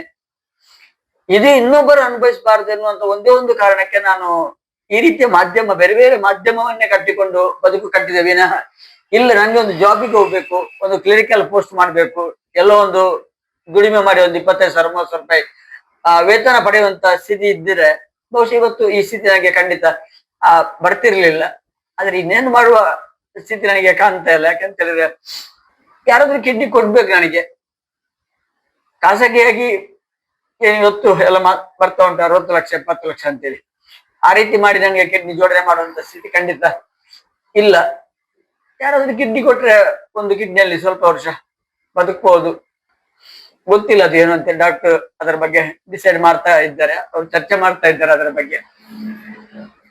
ಬಟ್ ಇವತ್ತು ಕೆಲವರು ಮೆಸೇಜ್ ಆಗ್ತಾ ಇದ್ದಾರೆ, ನೀವು ಈ ರೀತಿ ಬದುಕ್ತಾ ಇರುವಾಗ ನಿಮ್ಮ ಫ್ಯಾಮಿಲಿ ಬಗ್ಗೆ, ನಿಮ್ಮ ವೈಯಕ್ತಿಕ ಬದುಕು ಕೂಡ ಒಂದಿದೆ ಅನ್ನುವಂಥದ್ದನ್ನು ಯೋಚಿಸ್ಬೇಕಿತ್ತು ಅಂತೇಳಿ. ಯೋಚಿಸ್ಬೇಕು ಅಂತೇಳಿ ಊರಿಗೆ ಬಂದಾಗ ಆರೋಗ್ಯ ಕೈ ಕೊಟ್ಟಿದ್ದು, ಆ ಯೋಚನೆ ಎಲ್ಲ ಬಿಟ್ಟೆ, ಇನ್ನೇನು ಮಾಡ್ಲಿಕ್ಕೆ ಆಗುದಿಲ್ಲ ಅಂತೇಳಿ. ಈಗಲೂ ತುಂಬಾ ಮಂದಿಯಲ್ಲಿ ರಿಕ್ವೆಸ್ಟ್ ಮಾಡ್ತಾ ಇದ್ದೇನೆ, ನನಗೆ ಬರೆಯುವಂತ ಅವಕಾಶ ಇದ್ರೆ ಕೊಡಿ, ಬೇರೆ ದೈಹಿಕವಾಗಿ ನನಗೆ ದುಡಿಯುವಂತ ಶಕ್ತಿ ಇಲ್ಲ. ಏನಿಲ್ಲದ್ರು ವಾರಕ್ಕೆ 1 2 3 ನಿಮ್ಗೆ ಲೇಖನ ಯಾವ್ದಾದ್ರು ಸಂಬಂಧಪಟ್ಟದ್ದು ಮಾಡಿ ಕೊಡಬಲ್ಲ ಅಂತೇಳಿ. ನನ್ನ ಎಲ್ಲ ಬರಹಕ್ಕೆ, ನಾಟಕಕ್ಕೆ ಅಥವಾ ನಾನು ಮಾಡ್ತಿರುವಂತ ಯಾವ ಕ್ಷೇತ್ರದಲ್ಲಿ ನನ್ನನ್ನು ನಾನು ಸಕ್ರಿಯವಾಗಿ ತೊಡಗಿಸಿಕೊಂಡಿದ್ದೇನೋ, ಅನೇಕ ಸಂಘ ಸಂಸ್ಥೆಯಲ್ಲಿ ಸುಮಾರು ಜಿಲ್ಲೆಯ ಒಂದು 25 ಸಂಘಟನೆಯಲ್ಲಿ ಮತ್ತು ರಾಜ್ಯದ ಒಂದು 10 NGOದಲ್ಲಿ ಸಕ್ರಿಯವಾಗಿ ಕೆಲಸ ಮಾಡಿದವನು ನಾನು. ಎಲ್ಲ ಕೆಲಸ ಮಾಡ್ಲಿಕ್ಕೆ ಅಥವಾ ನಾನು ಬರೆಯಲಿಕ್ಕೆ ಅಥವಾ ಇವತ್ತು ಸಣ್ಣ ಪುಟ್ಟ ಏನಾದ್ರು ನನ್ನ ಸಮಾಧಾನಕ್ಕೆ ಫೇಸ್ಬುಕ್ ಅಲ್ಲಿ ಸ್ಟೇಟಸ್ ಅಲ್ಲಿ ಹಾಕೋದಿದ್ರೆ ಅದು ಯಾರ ಮೇಲೆ ದ್ವೇಷದಿಂದ ಅಲ್ಲ, ಯಾವ ಜಾತಿ ಯಾವ ಧರ್ಮದ ಬಗ್ಗೆ ನನಗೆ ದ್ವೇಷ ಇಲ್ಲ. ನಾನು ಮಾನವರನ್ನು ಪ್ರೀತಿಸುವವನು, ಮನುಷ್ಯರನ್ನು ಪ್ರೀತಿಸುವವನು, ಮನುಷ್ಯತ್ವವನ್ನು ಪ್ರೀತಿಸುವವನು. ನನ್ನ ಬರಹಕ್ಕೆ ಕಾರಣ ಅಂತ ಹೇಳಿದ್ರೆ ಒಂದು ನನ್ನ ಕುಟುಂಬ ಅನುಭವಿಸಿದಂತ ಬಡತನ, ಅದರಿಂದ ಆದ ಅವಮಾನ, ಅದರಿಂದ ಆದ ಶೋಷಣೆ, ಮತ್ತೆ ಅಂಥವ್ರನ್ನು ಸಮಾಜ ನೋಡುವ ರೀತಿ. ಇನ್ನು ಸಮಾಜದಲ್ಲಿ ನನ್ನಂತೆ ಇರುವಂತ ಕುಟುಂಬ ಸಮಾಜದಲ್ಲಿ ಅನುಭವಿಸ್ತಿರುವಂತ ಅದೇ ರೀತಿಯ ನೋವು, ಅದೇ ರೀತಿಯ ವೇತನ, ಅದನ್ನೆಲ್ಲ ನಾನು ಕಣ್ಣಾರೆ 25 ವರ್ಷ ಪತ್ರಿಕೋದ್ಯಮದಲ್ಲಿ ಇದ್ದು ಎಷ್ಟೋ ಕುಟುಂಬವನ್ನು ಕಂಡವನು. ಅಂತ ಕುಟುಂಬಕ್ಕೆ ನನ್ನಿಂದ ಏನಾದ್ರೂ ಕೊಡ್ಲಿಕ್ಕೆ ಆಗದಿದ್ರು ಕೂಡ, ಈಗ ಅಂತ ಕುಟುಂಬಕ್ಕೆ ಒಂದು ದಾನ ಮಾಡ್ಬೇಕು, 20,000 50,000 ಕೊಡ್ಬೇಕು, ಆ ಶಕ್ತಿ ಇಲ್ಲದಿದ್ರು ಕೂಡ ನನ್ನ ಕೈಯಲ್ಲಿ ಒಂದು ಪೆನ್ನು ಕೊಟ್ಟಿದ್ದಾರೆ. ಆ ಪೆನ್ನು ಅವರ ಕಣ್ಣೀರನ್ನು ಒರೆಸುವ ಒಂದು ಸಾಧನ ಆಗ್ಬೇಕೆನ್ನುವಂತ ಒಂದೇ ಒಂದು ದೃಷ್ಟಿಯಿಂದ ಆ ಪೆನ್ನನ್ನು ಉಪಯೋಗಿಸಿದ್ದೇನೆ ವಿನಃ ಅದು ಬಿಟ್ರೆ ನನ್ನ ಸ್ವಾರ್ಥಕ್ಕಾಗಿ ಅಥವಾ ಯಾರನ್ನು ದ್ವೇಷಿಸಲಿಕ್ಕಾಗಿ ಯಾವುದನ್ನು ದೂರ್ಲಿಕ್ಕಾಗಿ ಅಲ್ಲ. ಇವತ್ತಿಗೂ ನಮ್ಗೆ ಇಲ್ಲಿ ಮಲಗಿದಲ್ಲೂ ಕಾಡ್ತಾ ಉಂಟು. ನನ್ನ ಮನೆಗೆ ತುಂಬಾ ಮಂದಿ ನನ್ನನ್ನು ಇಲ್ಲಿ ನೋಡುವವರು ಬರ್ತಾರೆ. ಅವರ ಕಷ್ಟವನ್ನು ಎಳೆಗೆದಾಗ ಇವತ್ತು ಮೊನ್ನೆ ಒಂದೆರಡು ಲೇಖನ ನನ್ನ ವೆಬ್ಸೈಟ್ ಅಲ್ಲಿ ಮಾಡಿದ್ದೆ, ಆ ಮನೆಯವರಿಗೆ ಸಹಾಯ ಮಾಡಿ ಅಂತೇಳಿ ಮಾಡ್ತಾ ಇದ್ದಾರೆ. ಇಲ್ಲಿ ನಮ್ಮ ಊರಿನದ್ದೇ ಆಸ್ಪತ್ರೆಯಲ್ಲಿ ತುಂಬಾ ಸಮಸ್ಯೆ ಉಂಟು. ಅದು ತುಂಬಾ ಬಹು ಬೇಡಿಕೆಯ ಆಸ್ಪತ್ರೆ, ಆದ್ರೆ ತುಂಬಾ ಸಮಸ್ಯೆ ಉಂಟು. ನಾನು ಇಂಜೆಕ್ಷನ್ ಕೊಡಿಸಲಿಕ್ಕೆ ಅಂದ್ರೆ KMC ಇಂದ ಕೊಟ್ಟ ಇಂಜೆಕ್ಷನ್ ಡೈರೆಕ್ಟ್ ನನಗೆ ಇಲ್ಲಿ ಮನೆಯಲ್ಲಿ ನಾನು ಕೊಡುವ ಹಾಗೆ ಇಲ್ಲ, ಗವರ್ಮೆಂಟ್ ಆಸ್ಪತ್ರೆಗೆ ಕೊಂಡೋಗ್ಬೇಕು. ರಿಕ್ಷೆ ಮಾಡಿಕೊಂಡು ನನ್ನ ಕರ್ಕೊಂಡು ಹೋದ್ರು. ಹೋಗುವಾಗ ಅಲ್ಲಿ ಸಮಸ್ಯೆ ನನ್ನ ಕಣ್ಣಿಗೆ ಕಾಣ್ತದೆ. ಮತ್ತೆ ಅದರ ಬಗ್ಗೆ ಒಂದು ಲೇಖನ ಮಾಡಿದೆ. ಅದನ್ನು ಸಂಬಂಧಪಟ್ಟ ಜನಪ್ರತಿನಿಧಿಗಳ ಗಮನಕ್ಕೂ ಕೂಡ ಆ ಲೇಖನವನ್ನು ತಂದಿದ್ದೇನೆ. ಅಂದ್ರೆ ಮಲಗಿಕೊಂಡು ಕೂಡ ಏನಾದ್ರೂ ಮಾಡ್ತಾ ಇರುವ, ಏನಾದ್ರೂ ಜನಜಾಗೃತಿ ಮೂಡಿಸ್ತಾ ಇರುವ, ವಿಶೇಷವಾಗಿ ಅದು ತಪ್ಪೋ ಸರಿಯೋ ಗೊತ್ತಿಲ್ಲ, ತುಂಬಾ ಕುಟುಂಬ ಇವತ್ತು ಕೂಡ ಮೌಢ್ಯತೆಗೆ ಬಲಿ ಆಗ್ತಾ ಉಂಟು. ಮೌಢ್ಯತೆಯಲ್ಲಿ ತನ್ನ ಸಂಸಾರವನ್ನೇ ಎಷ್ಟು ಸಂಸಾರ ನಾಶ ಆಗ್ತಾ ಉಂಟು. ಅದರ ಬಗ್ಗೆ ತುಂಬಾ ಧ್ವನಿ ಎತ್ತಿದ್ದೇನೆ ಅನ್ನುವಂತ ಸಮಾಧಾನ ನನಗೆ ಇದೆ. ಕೆಲವರಿಗೆ ಅದು ವಿರೋಧವಾಗಿ ಕಂಡಿರಬಹುದು, ಆದ್ರೆ ಅದು ಸಾಮಾಜಿಕ ಪಿಡುಗು ಎನ್ನುವ ಕಾರಣಕ್ಕಾಗಿ ಧ್ವನಿ ಎತ್ತಿದ್ದೇನೆ ವಿನಃ ವ್ಯಕ್ತಿಗತ ಯಾರನ್ನು ನಾನು ಆರೋಪ ಮಾಡಿದ್ದು ಅಲ್ಲ ಎನ್ನುವಂತ ಸ್ಪಷ್ಟತೆ ಕೂಡ ನನ್ನಲ್ಲಿ ಇದೆ. ಈಗ ಮಕ್ಕಳ ಬಗ್ಗೆಯೂ ಕನಸು ಕಂಡಿದ್ದೀರಿ. ಇಬ್ರು ಮಕ್ಕಳು ಕಲಿಯುವುದ್ರಲ್ಲಿ ಬಹಳ ಚೆನ್ನಾಗಿದ್ದಾರೆ. ಇಬ್ಬರು ಚೆನ್ನಾಗಿದ್ದಾರೆ. ನನ್ನ ದೊಡ್ಡ ಮಗನ ಗರ್ಭಿಣಿ ಆಗಿರುವಾಗಲೇ ನಮ್ಗೆ ಕಲೋತ್ಸವದಲ್ಲಿ ಕಾರ್ಯಕ್ರಮ ಸಿಕ್ಕಿತ್ತು. ಆವಾಗಲೇ ಆ ವೇದಿಕೆಯಲ್ಲಿ ಮಗನನ್ನು ಇಟ್ಕೊಂಡು ನೃತ್ಯ ಮಾಡಿದ್ದಲ್ಲ ನನ್ನ ಮಿಸ್ಸಸ್, ಅನಿವಾರ್ಯ ಸ್ಥಿತಿಯಲ್ಲಿ. ಅಂದ್ರೆ ಒಬ್ರು ಕಲಾವಿದೆ ಆ ದಿವಸವೇ ಕೈ ಕೊಟ್ಟರು ಎನ್ನುವ ಕಾರಣಕ್ಕೆ. ತುಂಬು ಗರ್ಭಿಣಿ ಹಾಗೆ ಹುಟ್ಟಿದಂತ ಮಗ ಯಕ್ಷ. ಅದಕ್ಕೆ ನನ್ನ ಮೊದಲಿದ್ದ ಅಕ್ಷರ ಕಲಾವಿದರು ಎನ್ನುವಂತ ಹೆಸರನ್ನು ತೆಗೆದು ನಾನು ಅವನೇ ಹೆಸರಿನಲ್ಲಿ ಯಕ್ಷಲೋಕ ಸಾಂಸ್ಕೃತಿಕ ಸಂಗಮ BC ರೋಡ್ ಅಂತೇಳಿ ಕಟ್ಟಿದ್ದು. ಅದಕ್ಕೆ 20 ವರ್ಷ ಆಯ್ತು. ರಾಜ್ಯ ಮತ್ತು ಹೊರ ರಾಜ್ಯದ ಬೇರೆ ಬೇರೆ ಕಡೆ ತಿರುಗಾಟ ನಡೆಸಿದೆ. ಆದ್ರೆ ಕಮರ್ಷಿಯಲ್ ತಿರುಗಾಟ ನಡೆಸಿದ್ದು ಕಡಿಮೆ. ಕಮರ್ಷಿಯಲ್ ತಿರುಗಾಟ ಅಲ್ಲ, ಜಾಗೃತಿಗಾಗಿಯೇ ತಿರುಗಾಟ ಎನ್ನುವಂತ ಸ್ಪಷ್ಟತೆ ಇದೆ. ಅದನ್ನು ಯಾವ ಸಂಘಟನೆಯವರಲ್ಲಿ ನೀವು ಬೇಕಾದ್ರೆ ಫೋನ್ ಮಾಡಿ ಕೇಳಿ. ಗೋಪಾಲಂಚನ್ನ ತಂಡ ಬಂದಾಗ ನೀವು ಕೊಟ್ಟದ್ದೇನು ಅಂತೇಳಿ. ಹಾಗೆಂತೇಳಿ ಬಸ್ ಫೇರ್ ಕೊಡ್ಲಿಲ್ಲ, ಪ್ರಯಾಣ ವೆಚ್ಚ ಕೊಡ್ಲಿಲ್ಲ ಅಂತ ನಂದು ಕಮೆಂಟ್ ಇಲ್ಲ. ಮತ್ತೆ ನಾನು ದುಡ್ಡಿಗಾಗಿ ಓದದ್ದೇ ಅಲ್ಲ. ಅವ್ರು ಯಾವ ಸಬ್ಜೆಕ್ಟ್ ಕೇಳಿದ್ರು, ಈಗ ತುಳುವಿನ ದೈವಾರಾಧನೆ ಬಗ್ಗೆ ಒಂದು ಕಾನ್ಸೆಪ್ಟ್ ಮಾಡಿ ಅಂತ ಹೇಳಿದ್ರೆ ನನ್ನ ಉದ್ದೇಶ ಇದ್ದದ್ದು ನಿಜವಾದ ತುಳುನಾಡಿನ ನಿಜವಾದ ದೈವ ಅಂದ್ರೆ ಏನು, ಯಾಕೆ, ಅದು ಎಲ್ಲಿಂದ ಬಂತು, ಅದನ್ನು ತೋರಿಸ್ಬೇಕೆನ್ನುವಂತ ಉದ್ದೇಶದಿಂದ ನಾನು ಓದದ್ದು ವಿನಃ ತುಳುನಾಡಿನ ದೈವವನ್ನು ಕಟ್ಟಿಕೊಂಡು ಹೋಗಿ ನಾನು ದುಡ್ಡು ಮಾಡ್ಬೇಕಂತ ಹೋದವನಲ್ಲ. ದೈವವನ್ನು ಇಟ್ಕೊಂಡು ನಾನು ಕಮರ್ಷಿಯಲ್ ಮಾಡ್ಲಿಕ್ಕೆ ಹೋದವನಲ್ಲ. ಇನ್ನೊಬ್ಬರ ಆರೋಗ್ಯಕ್ಕೆ ಜಾಗೃತಿ ಕೊಡುವಾಗ ಅವರ ಆರೋಗ್ಯ ನನ್ನ ದುಡ್ಡಿನ ಮೂಲ ಆಗ್ಬಾರ್ದು ಅಂತೇಳಿ ನಾನು ಬಯಸ್ತವನು. ಇನ್ನೊಬ್ಬರ ಅನಾರೋಗ್ಯ ನನ್ನ ದುಡ್ಡಿನ ಮೂಲ ಆಗ್ಬಾರ್ದು, ಇದು ನಂದು ಕಾನ್ಸೆಪ್ಟ್ ಇತ್ತು. ತಪ್ಪು ಅಂತ ಅನಿಸ್ತಾ ಉಂಟು, ಕೆಲವೊಂದು ನಾನು ಯೋಚನೆ ಮಾಡಿದ್ದು ತಪ್ಪಿರ್ಬಹುದು ಅಂತೇಳಿ. ಹಾಗೆ ಹುಟ್ಟಿದಂತ ದೊಡ್ಡ ಮಗ ನಿರಂತರ ರಾತ್ರಿ ಹಗಲು ಪಾಪ ನಮ್ಮೊಟ್ಟಿಗೆ ಬೀದಿ ನಾಟಕ ಆಗುವಾಗ, ರಾತ್ರಿ ನಾಟಕ ಆಗುವಾಗ ಎತ್ಕೊಂಡೆ ಹೋಗ್ತಾ ಇದ್ದದ್ದು, ಅವ್ರು ಆಕ್ಟ್ ಮಾಡ್ತಾ ಇದ್ರು. ಹಾಗೆ ಬಂದಂತ ಮಗ ಇವತ್ತು ಕೊಳಲು ಬಾರಿಸ್ತಾನೆ, ಚೆಂಡೆ ಬಾರಿಸ್ತಾನೆ, ತಬಲ ಬಾರಿಸ್ತಾನೆ. ಚಿಕ್ಕ ಚಿಕ್ಕ ಸ್ಕ್ರಿಪ್ಟ್, ಸೋಷಿಯಲ್ ಅವೇರ್ನೆಸ್ ಕೊಡುವಂತಹ ಮಾದಕ ದ್ರವ್ಯ ಇಂಥ ಸಬ್ಜೆಕ್ಟ್ಗಳ ಬಗ್ಗೆ ಚಿಕ್ಕ ಚಿಕ್ಕ ಸ್ಕ್ರಿಪ್ಟ್ ಮಾಡ್ತಾ ಇದ್ದಾನೆ. ಮೊನ್ನೆ ಒಂದು ಇತ್ತೀಚೆಗೆ ಇನ್ನು ಬರಲಿರುವಂತಹ ಕನ್ನಡ ಫಿಲ್ಮಿಗೆ ಸಹಾಯಕ ನಿರ್ದೇಶಕನಾಗಿ ಸ್ವಲ್ಪ ಸಮಯ ಕೆಲಸ ಮಾಡ್ತಾ ಇದ್ದೆ. ಈಗ ಕೂಡ ಅದು ಕಂಟಿನ್ಯೂ ಆಗ್ತಾ ಉಂಟು. ಪಾರ್ಟ್ ಟೈಮ್, ಅದೇ ಜಾಬ್ ಅಂತಲ್ಲ, ಕಲಿಕೆ ಅದು ಒಂದು. ಅವನದ ಆ ಇಂಡಸ್ಟ್ರಿಗೆ ಸಂಬಂಧಪಟ್ಟಾಗಿ ಕೋರ್ಸ್ ಮಾಡ್ತಾ ಇರೋದು ಉಜಿರೆಯಲ್ಲಿ. ಮತ್ತೆ 1 ವರ್ಷ ವೇಸ್ಟ್ ಆಯ್ತು ಮಗನದ್ದು. ಅದು ತುಂಬಾ ನನಗೆ ದುಃಖ ಕೊಡುವಂಥದ್ದು. ಅಂದ್ರೆ ಇವಾಗ ಅವನು ಸೆಕೆಂಡ್ ಇಯರ್ ಡಿಗ್ರಿಯಲ್ಲಿ ಇರ್ಬೇಕಿತ್ತು. ಕಳೆದ ವರ್ಷ ಏನ್ ಮಾಡಿದ್ದೇವೆ ಅಂತ ಹೇಳಿದ್ರೆ, ತುಂಬಾ ಪರಿಸ್ಥಿತಿ ಕಷ್ಟ ಇರುವಾಗ ನನ್ನ ಮಿಸ್ಸಸ್ ಹೇಳಿದ್ರು, ನೀನು ಈಗ ಕಾಲೇಜ್ ಮಾಡಿದ್ರೆ ಆಗೋದಿಲ್ಲ, ನೀನು ಕೆಲಸ ಮಾಡ್ಬೇಕಾಗ್ತದೆ, ಪಪ್ಪನ ಮದ್ದಿಗೆ ಹಣ ಇಲ್ಲ ಅಂತೇಳಿ. ಆಯ್ತಂತ ಒಪ್ಪಿಕೊಂಡ. ಮಂಗಳೂರಿನ ಮಚ್ಚಿ ಹೋಟೆಲ್ನಲ್ಲಿ 1 ವರ್ಷ ಕೆಲಸ ಮಾಡಿದೆ. ತಿಂಗಳಿಗೆ ಎಷ್ಟೋ ಕೊಟ್ಟಿದ್ದಾರೆ. ಅದು ನನ್ನ ಮದ್ದಿಗೆ, ನನ್ನ ಮನೆ ಆಹಾರಕ್ಕೆ ಹಾಕಿದ್ದಾನೆ ಅವನು. ಈ ವರ್ಷ ನಾನೇ ತುಂಬಾ ಕೈ ಮುಗಿದೆ. ಇಲ್ಲ, ನನ್ನ ಜೀವಕ್ಕೋಸ್ಕರ ನಿನ್ನ ವಿದ್ಯೆಯನ್ನು ಬಲಿ ಕೊಡುದು ಬೇಡ, ನನಗೆ ಏನಾದ್ರೂ ಆಗ್ಲಿ, ನೀನು ಕಾಲೇಜ್ ಕಂಟಿನ್ಯೂ ಮಾಡ್ಲೇಬೇಕು ಅಂತೇಳಿ. ಅದಕ್ಕೆ ನಿಮ್ಮ ಆಸೆಗೆ ನಾನು ಇದು ಮಾಡೋದಿಲ್ಲ, ತಣ್ಣೀರೇ ಇರ್ತದಿಲ್ಲ ಅಂತೇಳಿ ಮತ್ತೆ ಈ ವರ್ಷ ಕಾಲೇಜಿಗೆ ಜಾಯಿನ್ ಆಗಿದ್ದಾರೆ. ಅದ್ರ ಮಧ್ಯೆ ಮಧ್ಯೆ ಪಾರ್ಟ್ ಟೈಮ್ ಏನಾದ್ರು ಚೆಂಡ ಸಟ್ನವರು, ಭಜನೆ ಸಟ್ನವರೆಲ್ಲ ಕರೆದ್ರೆ ಅವರೊಟ್ಟಿಗೆ ಹೋಗ್ತಾ ಇರ್ತಾನೆ. ಏನಾದ್ರು ಕೊಟ್ರೆ ತಗೊಳ್ತಾನೆ. ಚಿಕ್ಕ ಮಗ ಈಗ 4ನೇ ಕ್ಲಾಸ್, ಎಲ್ಲ ಛದ್ಮವೇಶ ಅದರಲ್ಲಿ ಇದರಲ್ಲಿ ಎಲ್ಲ ಫಸ್ಟ್ ಇದ್ದಾನೆ. ಎಜುಕೇಶನ್ ತುಂಬಾ ಫಸ್ಟ್ ಇದ್ದಾನೆ. ಅವನು ದೊಡ್ಡವ ಕೂಡ ಎಜುಕೇಶನ್ ಅಲ್ಲಿ ತುಂಬಾ ಹುಷಾರಿದ್ದಾರೆ. ನಾನು ಇದು ಎಂತ ಅವರನ್ನು ಪ್ರಶಂಸೆ ಮಾಡುವುದಲ್ಲ, ವಾಸ್ತವವಾಗಿ ಅವರು ತುಂಬಾ ಹುಷಾರಿದ್ದಾರೆ. ಮತ್ತೆ ಚಿಂತನೆ ಚೆನ್ನಾಗಿದೆ ಅವರದ್ದು. ಅದೇ ಒಂದು ಮಾತನ್ನು ಕಡಾಖಂಡಿತವಾಗಿ ಇಬ್ಬರಿಗೂ ಕೂಡ ಒತ್ತು ಒತ್ತು ಹೇಳ್ತಾ ಇದ್ದೇನೆ.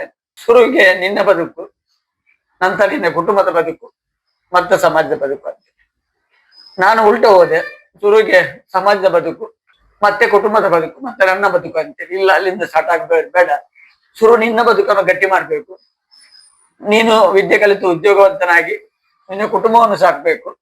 ನಂತರ ನಿನ್ಗೆ ದೇವರು ಶಕ್ತಿ ಕೊಟ್ರೆ, ಆ ಪ್ರಕೃತಿ ನಿನ್ಗೆ ಶಕ್ತಿ ಕೊಟ್ರೆ ಅದನ್ನು ಸಮಾಜಕ್ಕಾಗಿ ವಿನಿಯೋಗ ಮಾಡು. ಮಾಧ್ಯಮಕ್ಕಂತೂ ಬರೋದು ಬೇಡ, ಬೇರೆ ಕ್ಷೇತ್ರವನ್ನು ಆಯ್ಕೆ ಮಾಡು. ನಿನ್ನ ಹಾಬೀಸ್ ಆಗಿ ರಂಗಭೂಮಿ ಇರ್ಲಿ, ಸಿಂಗಿಂಗ್ ಇರ್ಲಿ. ಸಿಂಗಿಂಗ್ ಮಾಡ್ತಾನೆ, ತುಂಬಾ ಚೆನ್ನಾಗಿ ಹಾಡ್ತಾನೆ ವೇದಿಕೆಯಲ್ಲಿ. ಅದೆಲ್ಲ ಹಾಬಿ ಆಗಿ ಇರ್ಲಿ, ಅದನ್ನು ವೃತ್ತಿಯಾಗಿ ಯಾವತ್ತೂ ಸ್ವೀಕರಿಸಬೇಡ. ಹಾಗೆ ಆ ರೀತಿ ಒಂದು ಮಾತನ್ನು ಕೊಟ್ಟಿದ್ದೇನೆ, ಒಪ್ಪಿಕೊಂಡಿದ್ದೇನೆ. ನನ್ನ ಕಷ್ಟದ ಪರಿಸ್ಥಿತಿಯನ್ನು ಕಂಡು ನನ್ನ ಮನೆಗೆ ಬಂದು ನನ್ನ ಜೊತೆ ಒಂದಿಷ್ಟು ಮಾತಾಡಿ ನನಗೆ ಸಾಂತ್ವನ ನೀಡಿದಂತಹ ಸುದ್ದಿ ನ್ಯೂಸ್ ಬಂಟ್ವಾಳ ಇದರ ಎಲ್ಲ ಸನ್ಮಿತ್ರರಿಗೆ, ಮತ್ತೆ ವಿಶೇಷವಾಗಿ ನಿಮ್ಮ ಚಾನಲಿಗೆ, ಬಂಟ್ವಾಳದ ಸಹೃದಯ ಜನತೆ, ಸಮಾಜಮುಖಿ ಚಿಂತನೆಯ ಜನಪರ ಕಾಳಜಿ ಇರುವಂತಹ ಜನತೆ ಖಂಡಿತ ಈ ಚಾನಲ್ಗೆ ತುಂಬಾ ಸ್ಪಂದಿಸ್ತಾರೆ ಅನ್ನುವಂಥ ವಿಶ್ವಾಸ ನನಗಿದೆ. ಆ ಬಂಟ್ವಾಳದ ಜನತೆ ಈ ಚಾನಲ್ ಅನ್ನು ಎಲ್ಲ ರೀತಿಯಿಂದಲೂ ಪ್ರೋತ್ಸಾಹಿಸಬೇಕು. ಈ ರೀತಿಯ ಒಂದು ಸುದ್ದಿ ಕ್ಷೇತ್ರ, ನಾನು ಸುದ್ದಿ ಮಾಧ್ಯಮ ಅಂತ ಕರೆಯುವುದಿಲ್ಲ, ಸುದ್ದಿ ಕ್ಷೇತ್ರ ಖಂಡಿತ ಅಗತ್ಯ ಇದೆ. ಇವತ್ತು ಎಲ್ಲಿಂದಲೂ ನನ್ನ ಈ ಮನೆಗೆ ಹುಡುಕಿಕೊಂಡು ಬಂದಿದ್ದೀರಿ, ನನ್ನ ಜೊತೆ ಮಾತಾಡಿದ್ದೀರಿ. ನಿಮ್ಮ ಚಾನಲ್ಗೆ ಶುಭವಾಗಲಿ. ಪ್ರಕೃತಿ ಎಲ್ಲ ರೀತಿಯಲ್ಲೂ ನಿಮಗೆ ಎಲ್ಲ ರೀತಿಯ ಅವನ್ನು ಒಟ್ಟುಗೂಡಿಸುವುದನ್ನು ಆ ಪ್ರಕೃತಿ ಕೂಡಿಸಲಿ. ಮತ್ತೆ ನನ್ನ ಕಡೆಯಿಂದ ಕೂಡ, ನನ್ನ ಸಂಸಾರದ ಕಡೆಯಿಂದ ಕೂಡ ವಿಶೇಷವಾದಂತ ಧನ್ಯವಾದವನ್ನು ಈ ಮೂಲಕ ಸಲ್ಲಿಸ್ತಾ ಇದ್ದೇನೆ. Thank you sir. ಬಹಳ ನೋವು ಜೊತೆಗೆ ಬೇಸರ. ತಾನು ಮಾಡಿದ್ದನ್ನ ಮಾಡಬಾರ್ದು ಮಕ್ಕಳು ಅನ್ನುವಂಥದ್ದು. ಮೊದಲು ಸಮಾಜ, ನಂತರ ಸಂಸಾರ, ನಂತರ ನಾನು ಅನ್ನುವಂತಹ ಯೋಚನೆಯಲ್ಲಿದ್ದಂತಹ ಗೋಪಾಲ್ ಅಂಚನ್ ಅವರು ತನ್ನ ಕಷ್ಟ, ಸಾಲದ ಸುಲಿಯ ನೋವಿನಲ್ಲಿ ಈಗಿದ್ದಾಗ ತನ್ನ ಮಕ್ಕಳಿಗೆ ಕೊಟ್ಟಂತಹ ಸಂದೇಶ, ಮೊದಲು ನೀನು, ನಂತರ ಸಂಸಾರ, ಪ್ರಕೃತಿ ನಿನಗೆ ಶಕ್ತಿ ಕೊಟ್ರೆ ಸಮಾಜ, ಸಮಾಜಮುಖಿ ಚಿಂತನೆ ಸದಾ ಇರಬೇಕು.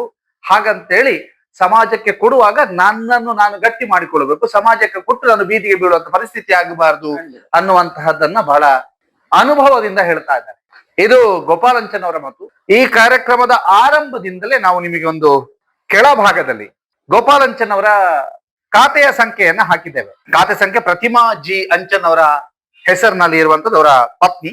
IFSC ಕೋಡ್ ಖಾತೆ ಸಂಖ್ಯೆ ಕರ್ನಾಟಕ ಬ್ಯಾಂಕ್ ಲಿಮಿಟೆಡ್, ಬಂಟ್ವಾಳ, ಮೂಡ. ಇದಕ್ಕೆ ಪಾವತಿಸಬಹುದು ನೀವು. ಯಾಕೆ ಇವರಿಗೆ ಸಹಾಯ ಮಾಡಬೇಕು ಅಂತಂದ್ರೆ, ಸಂಪೂರ್ಣವಾಗಿ ಸಮಾಜಮುಖಿ ಕೆಲಸವನ್ನ ಮಾಡಿದ್ದೇನೆ, ಸಮಾಜದ ಮೂಲೆ ಮೂಲೆಯ ಸಮಸ್ಯೆಗಳಿಗೆ ಸ್ಪಂದಿಸಿದ್ದೇನೆ, ಅದೆಷ್ಟೋ ಮೂಲಭೂತ ಸಮಸ್ಯೆಗಳು ಸರಿಯಾಗಬೇಕು ಅಂತ ಹೋರಾಡಿದ್ದೇನೆ. ಹೀಗಿರುವಾಗ ಬಹಳಷ್ಟು ಜನಗೆ ನಿಷ್ಠೂರ ಆಗಿರ್ಬೋದು, ಬಹಳಷ್ಟು ಜನರಿಗೆ ನಿಷ್ಠೂರ ಆದಂತದ್ದಕ್ಕೆ ನನ್ನ ವೈಯಕ್ತಿಕ ಕಾರಣಗಳಿಲ್ಲ, ಸಮಾಜದ ಅಂಕುಡೊಂಕುಗಳನ್ನ ತಿದ್ದುವಂತಹದ್ದೇ ಕಾರಣ ಆಗಿತ್ತು ಅಂತ. ಇಷ್ಟೆಲ್ಲ ಸಮಾಜಮುಖಿ ಚಿಂತನೆ ಇದ್ದಾಗ ಇಂತಹ ಮನುಷ್ಯರಿಗೆ ನಾವು ಕೂಡ ನೆರವಾಗುವಂತಹ ಅಗತ್ಯ ಇದೆ ಅಂತ ಹೇಳ್ತಾ, ನಿಮ್ಮಿಂದ ನಿಮ್ಮ ಶಕ್ತ್ಯಾನುಸಾರ, ಒತ್ತಾಯ ಇಲ್ಲ, ಶಕ್ತ್ಯಾನುಸಾರ ಸಹಾಯ ಮಾಡಲಿಕ್ಕೆ ಬಯಸುವುದಾದ್ರೆ ಕೆಳಗಿನ ಅಕೌಂಟ್ ನಂಬರಿಗೆ ತಮ್ಮ ಮೊತ್ತವನ್ನು ಪಾವತಿಸಬಹುದು ಅಂತ ಹೇಳ್ತಾ, ಗೋಪಾಲ್ ಸರ್, ಪತ್ರಿಕೆಯಲ್ಲಿ ದುಡಿದವರು, ಜುಲೈ 1 ಪತ್ರಿಕೋದ್ಯಮದ ದಿನ, ಕರ್ತರಿಗೆ ಒಂದು ಖುಷಿಯ ದಿನ. ಈ ಪತ್ರಿಕಾ ದಿನಾಚರಣೆಯ ಈ ಸಂದರ್ಭದಲ್ಲಿ ನೀವು ನಿಮ್ಮ ಹತ್ರ ಬಂದು ನಾವು ಮಾತನಾಡಿದಂತ ಸಂದರ್ಭದಲ್ಲಿ ನೀವು ಕೂಡ ಹೇಗ್ ಮಾತಾಡೋದು ಅಂತ ಯೋಚನೆಯಲ್ಲಿ ಇದ್ರಿ. ಇಲ್ಲ, ಮಾತಾಡಿ ಅನ್ನುವಂತಹದ್ದಿತ್ತು. ಮಾತಾಡಿದ್ರಿ ವಿಸ್ತೃತವಾಗಿ. ನಮ್ಮ ಜೊತೆಗೆ ಮಾತನಾಡಿದಕ್ಕೆ ಧನ್ಯವಾದ. ಪತ್ರಿಕಾ ದಿನಾಚರಣೆಯ ಶುಭಾಶಯ ಹೇಳ್ತಾ, ಗೊತ್ತಿಲ್ಲ, ಬದುಕು ಬದಲಾಗ್ಲಿ, ಮತ್ತೆ ನಿಮ್ಮ ಮನೆಯಲ್ಲಿ ಗೋಪಾಲಂಚನವರು ಮತ್ತೆ ಫಾರ್ಮಿಗೆ ಮರಳುವಂತಾಗ್ಲಿ, ಮನೆಯಲ್ಲಿರುವಂತಹ ಈ ದುಸ್ಥಿತಿಯ ಬದುಕು ಮಾಯವಾಗಿ ಸುಸ್ಥಿತಿಗೆ ಬರುವಂತಾಗ್ಲಿ, ಅದಕ್ಕೆ ಸಮಾಜ ಇವರ ಜೊತೆಗೆ ನಿಲ್ಲಿ ಅನ್ನುವಂತಹ ಆಶಯದೊಂದಿಗೆ ಈ ವರದಿಯನ್ನ ಕೊನೆಗೊಳಿಸ್ತಿದ್ವಿ. ಸರ್, ನಮ್ಮ ಜೊತೆಗೆ ಇಷ್ಟು ಹೊತ್ತು ಮಾತಾಡಿದ್ದಕ್ಕೆ ಧನ್ಯವಾದ. ಉಮೇಶ್ ಮಿತ್ತಡ್ಕ ಮತ್ತು ರಾಕೇಶ್ ಮಂಚಿ ಜೊತೆಗೆ ದಾಮೋದರ ದೊಂಡೋಲೆ, ಸುದ್ದಿ ನ್ಯೂಸ್. ಆಲದ ಪದವು ವಾಮದ ಪದವು. ಸುದ್ದಿ ಚಾನಲ್, ಕ್ಷಣ ಕ್ಷಣದ ಸುದ್ದಿಗಾಗಿ.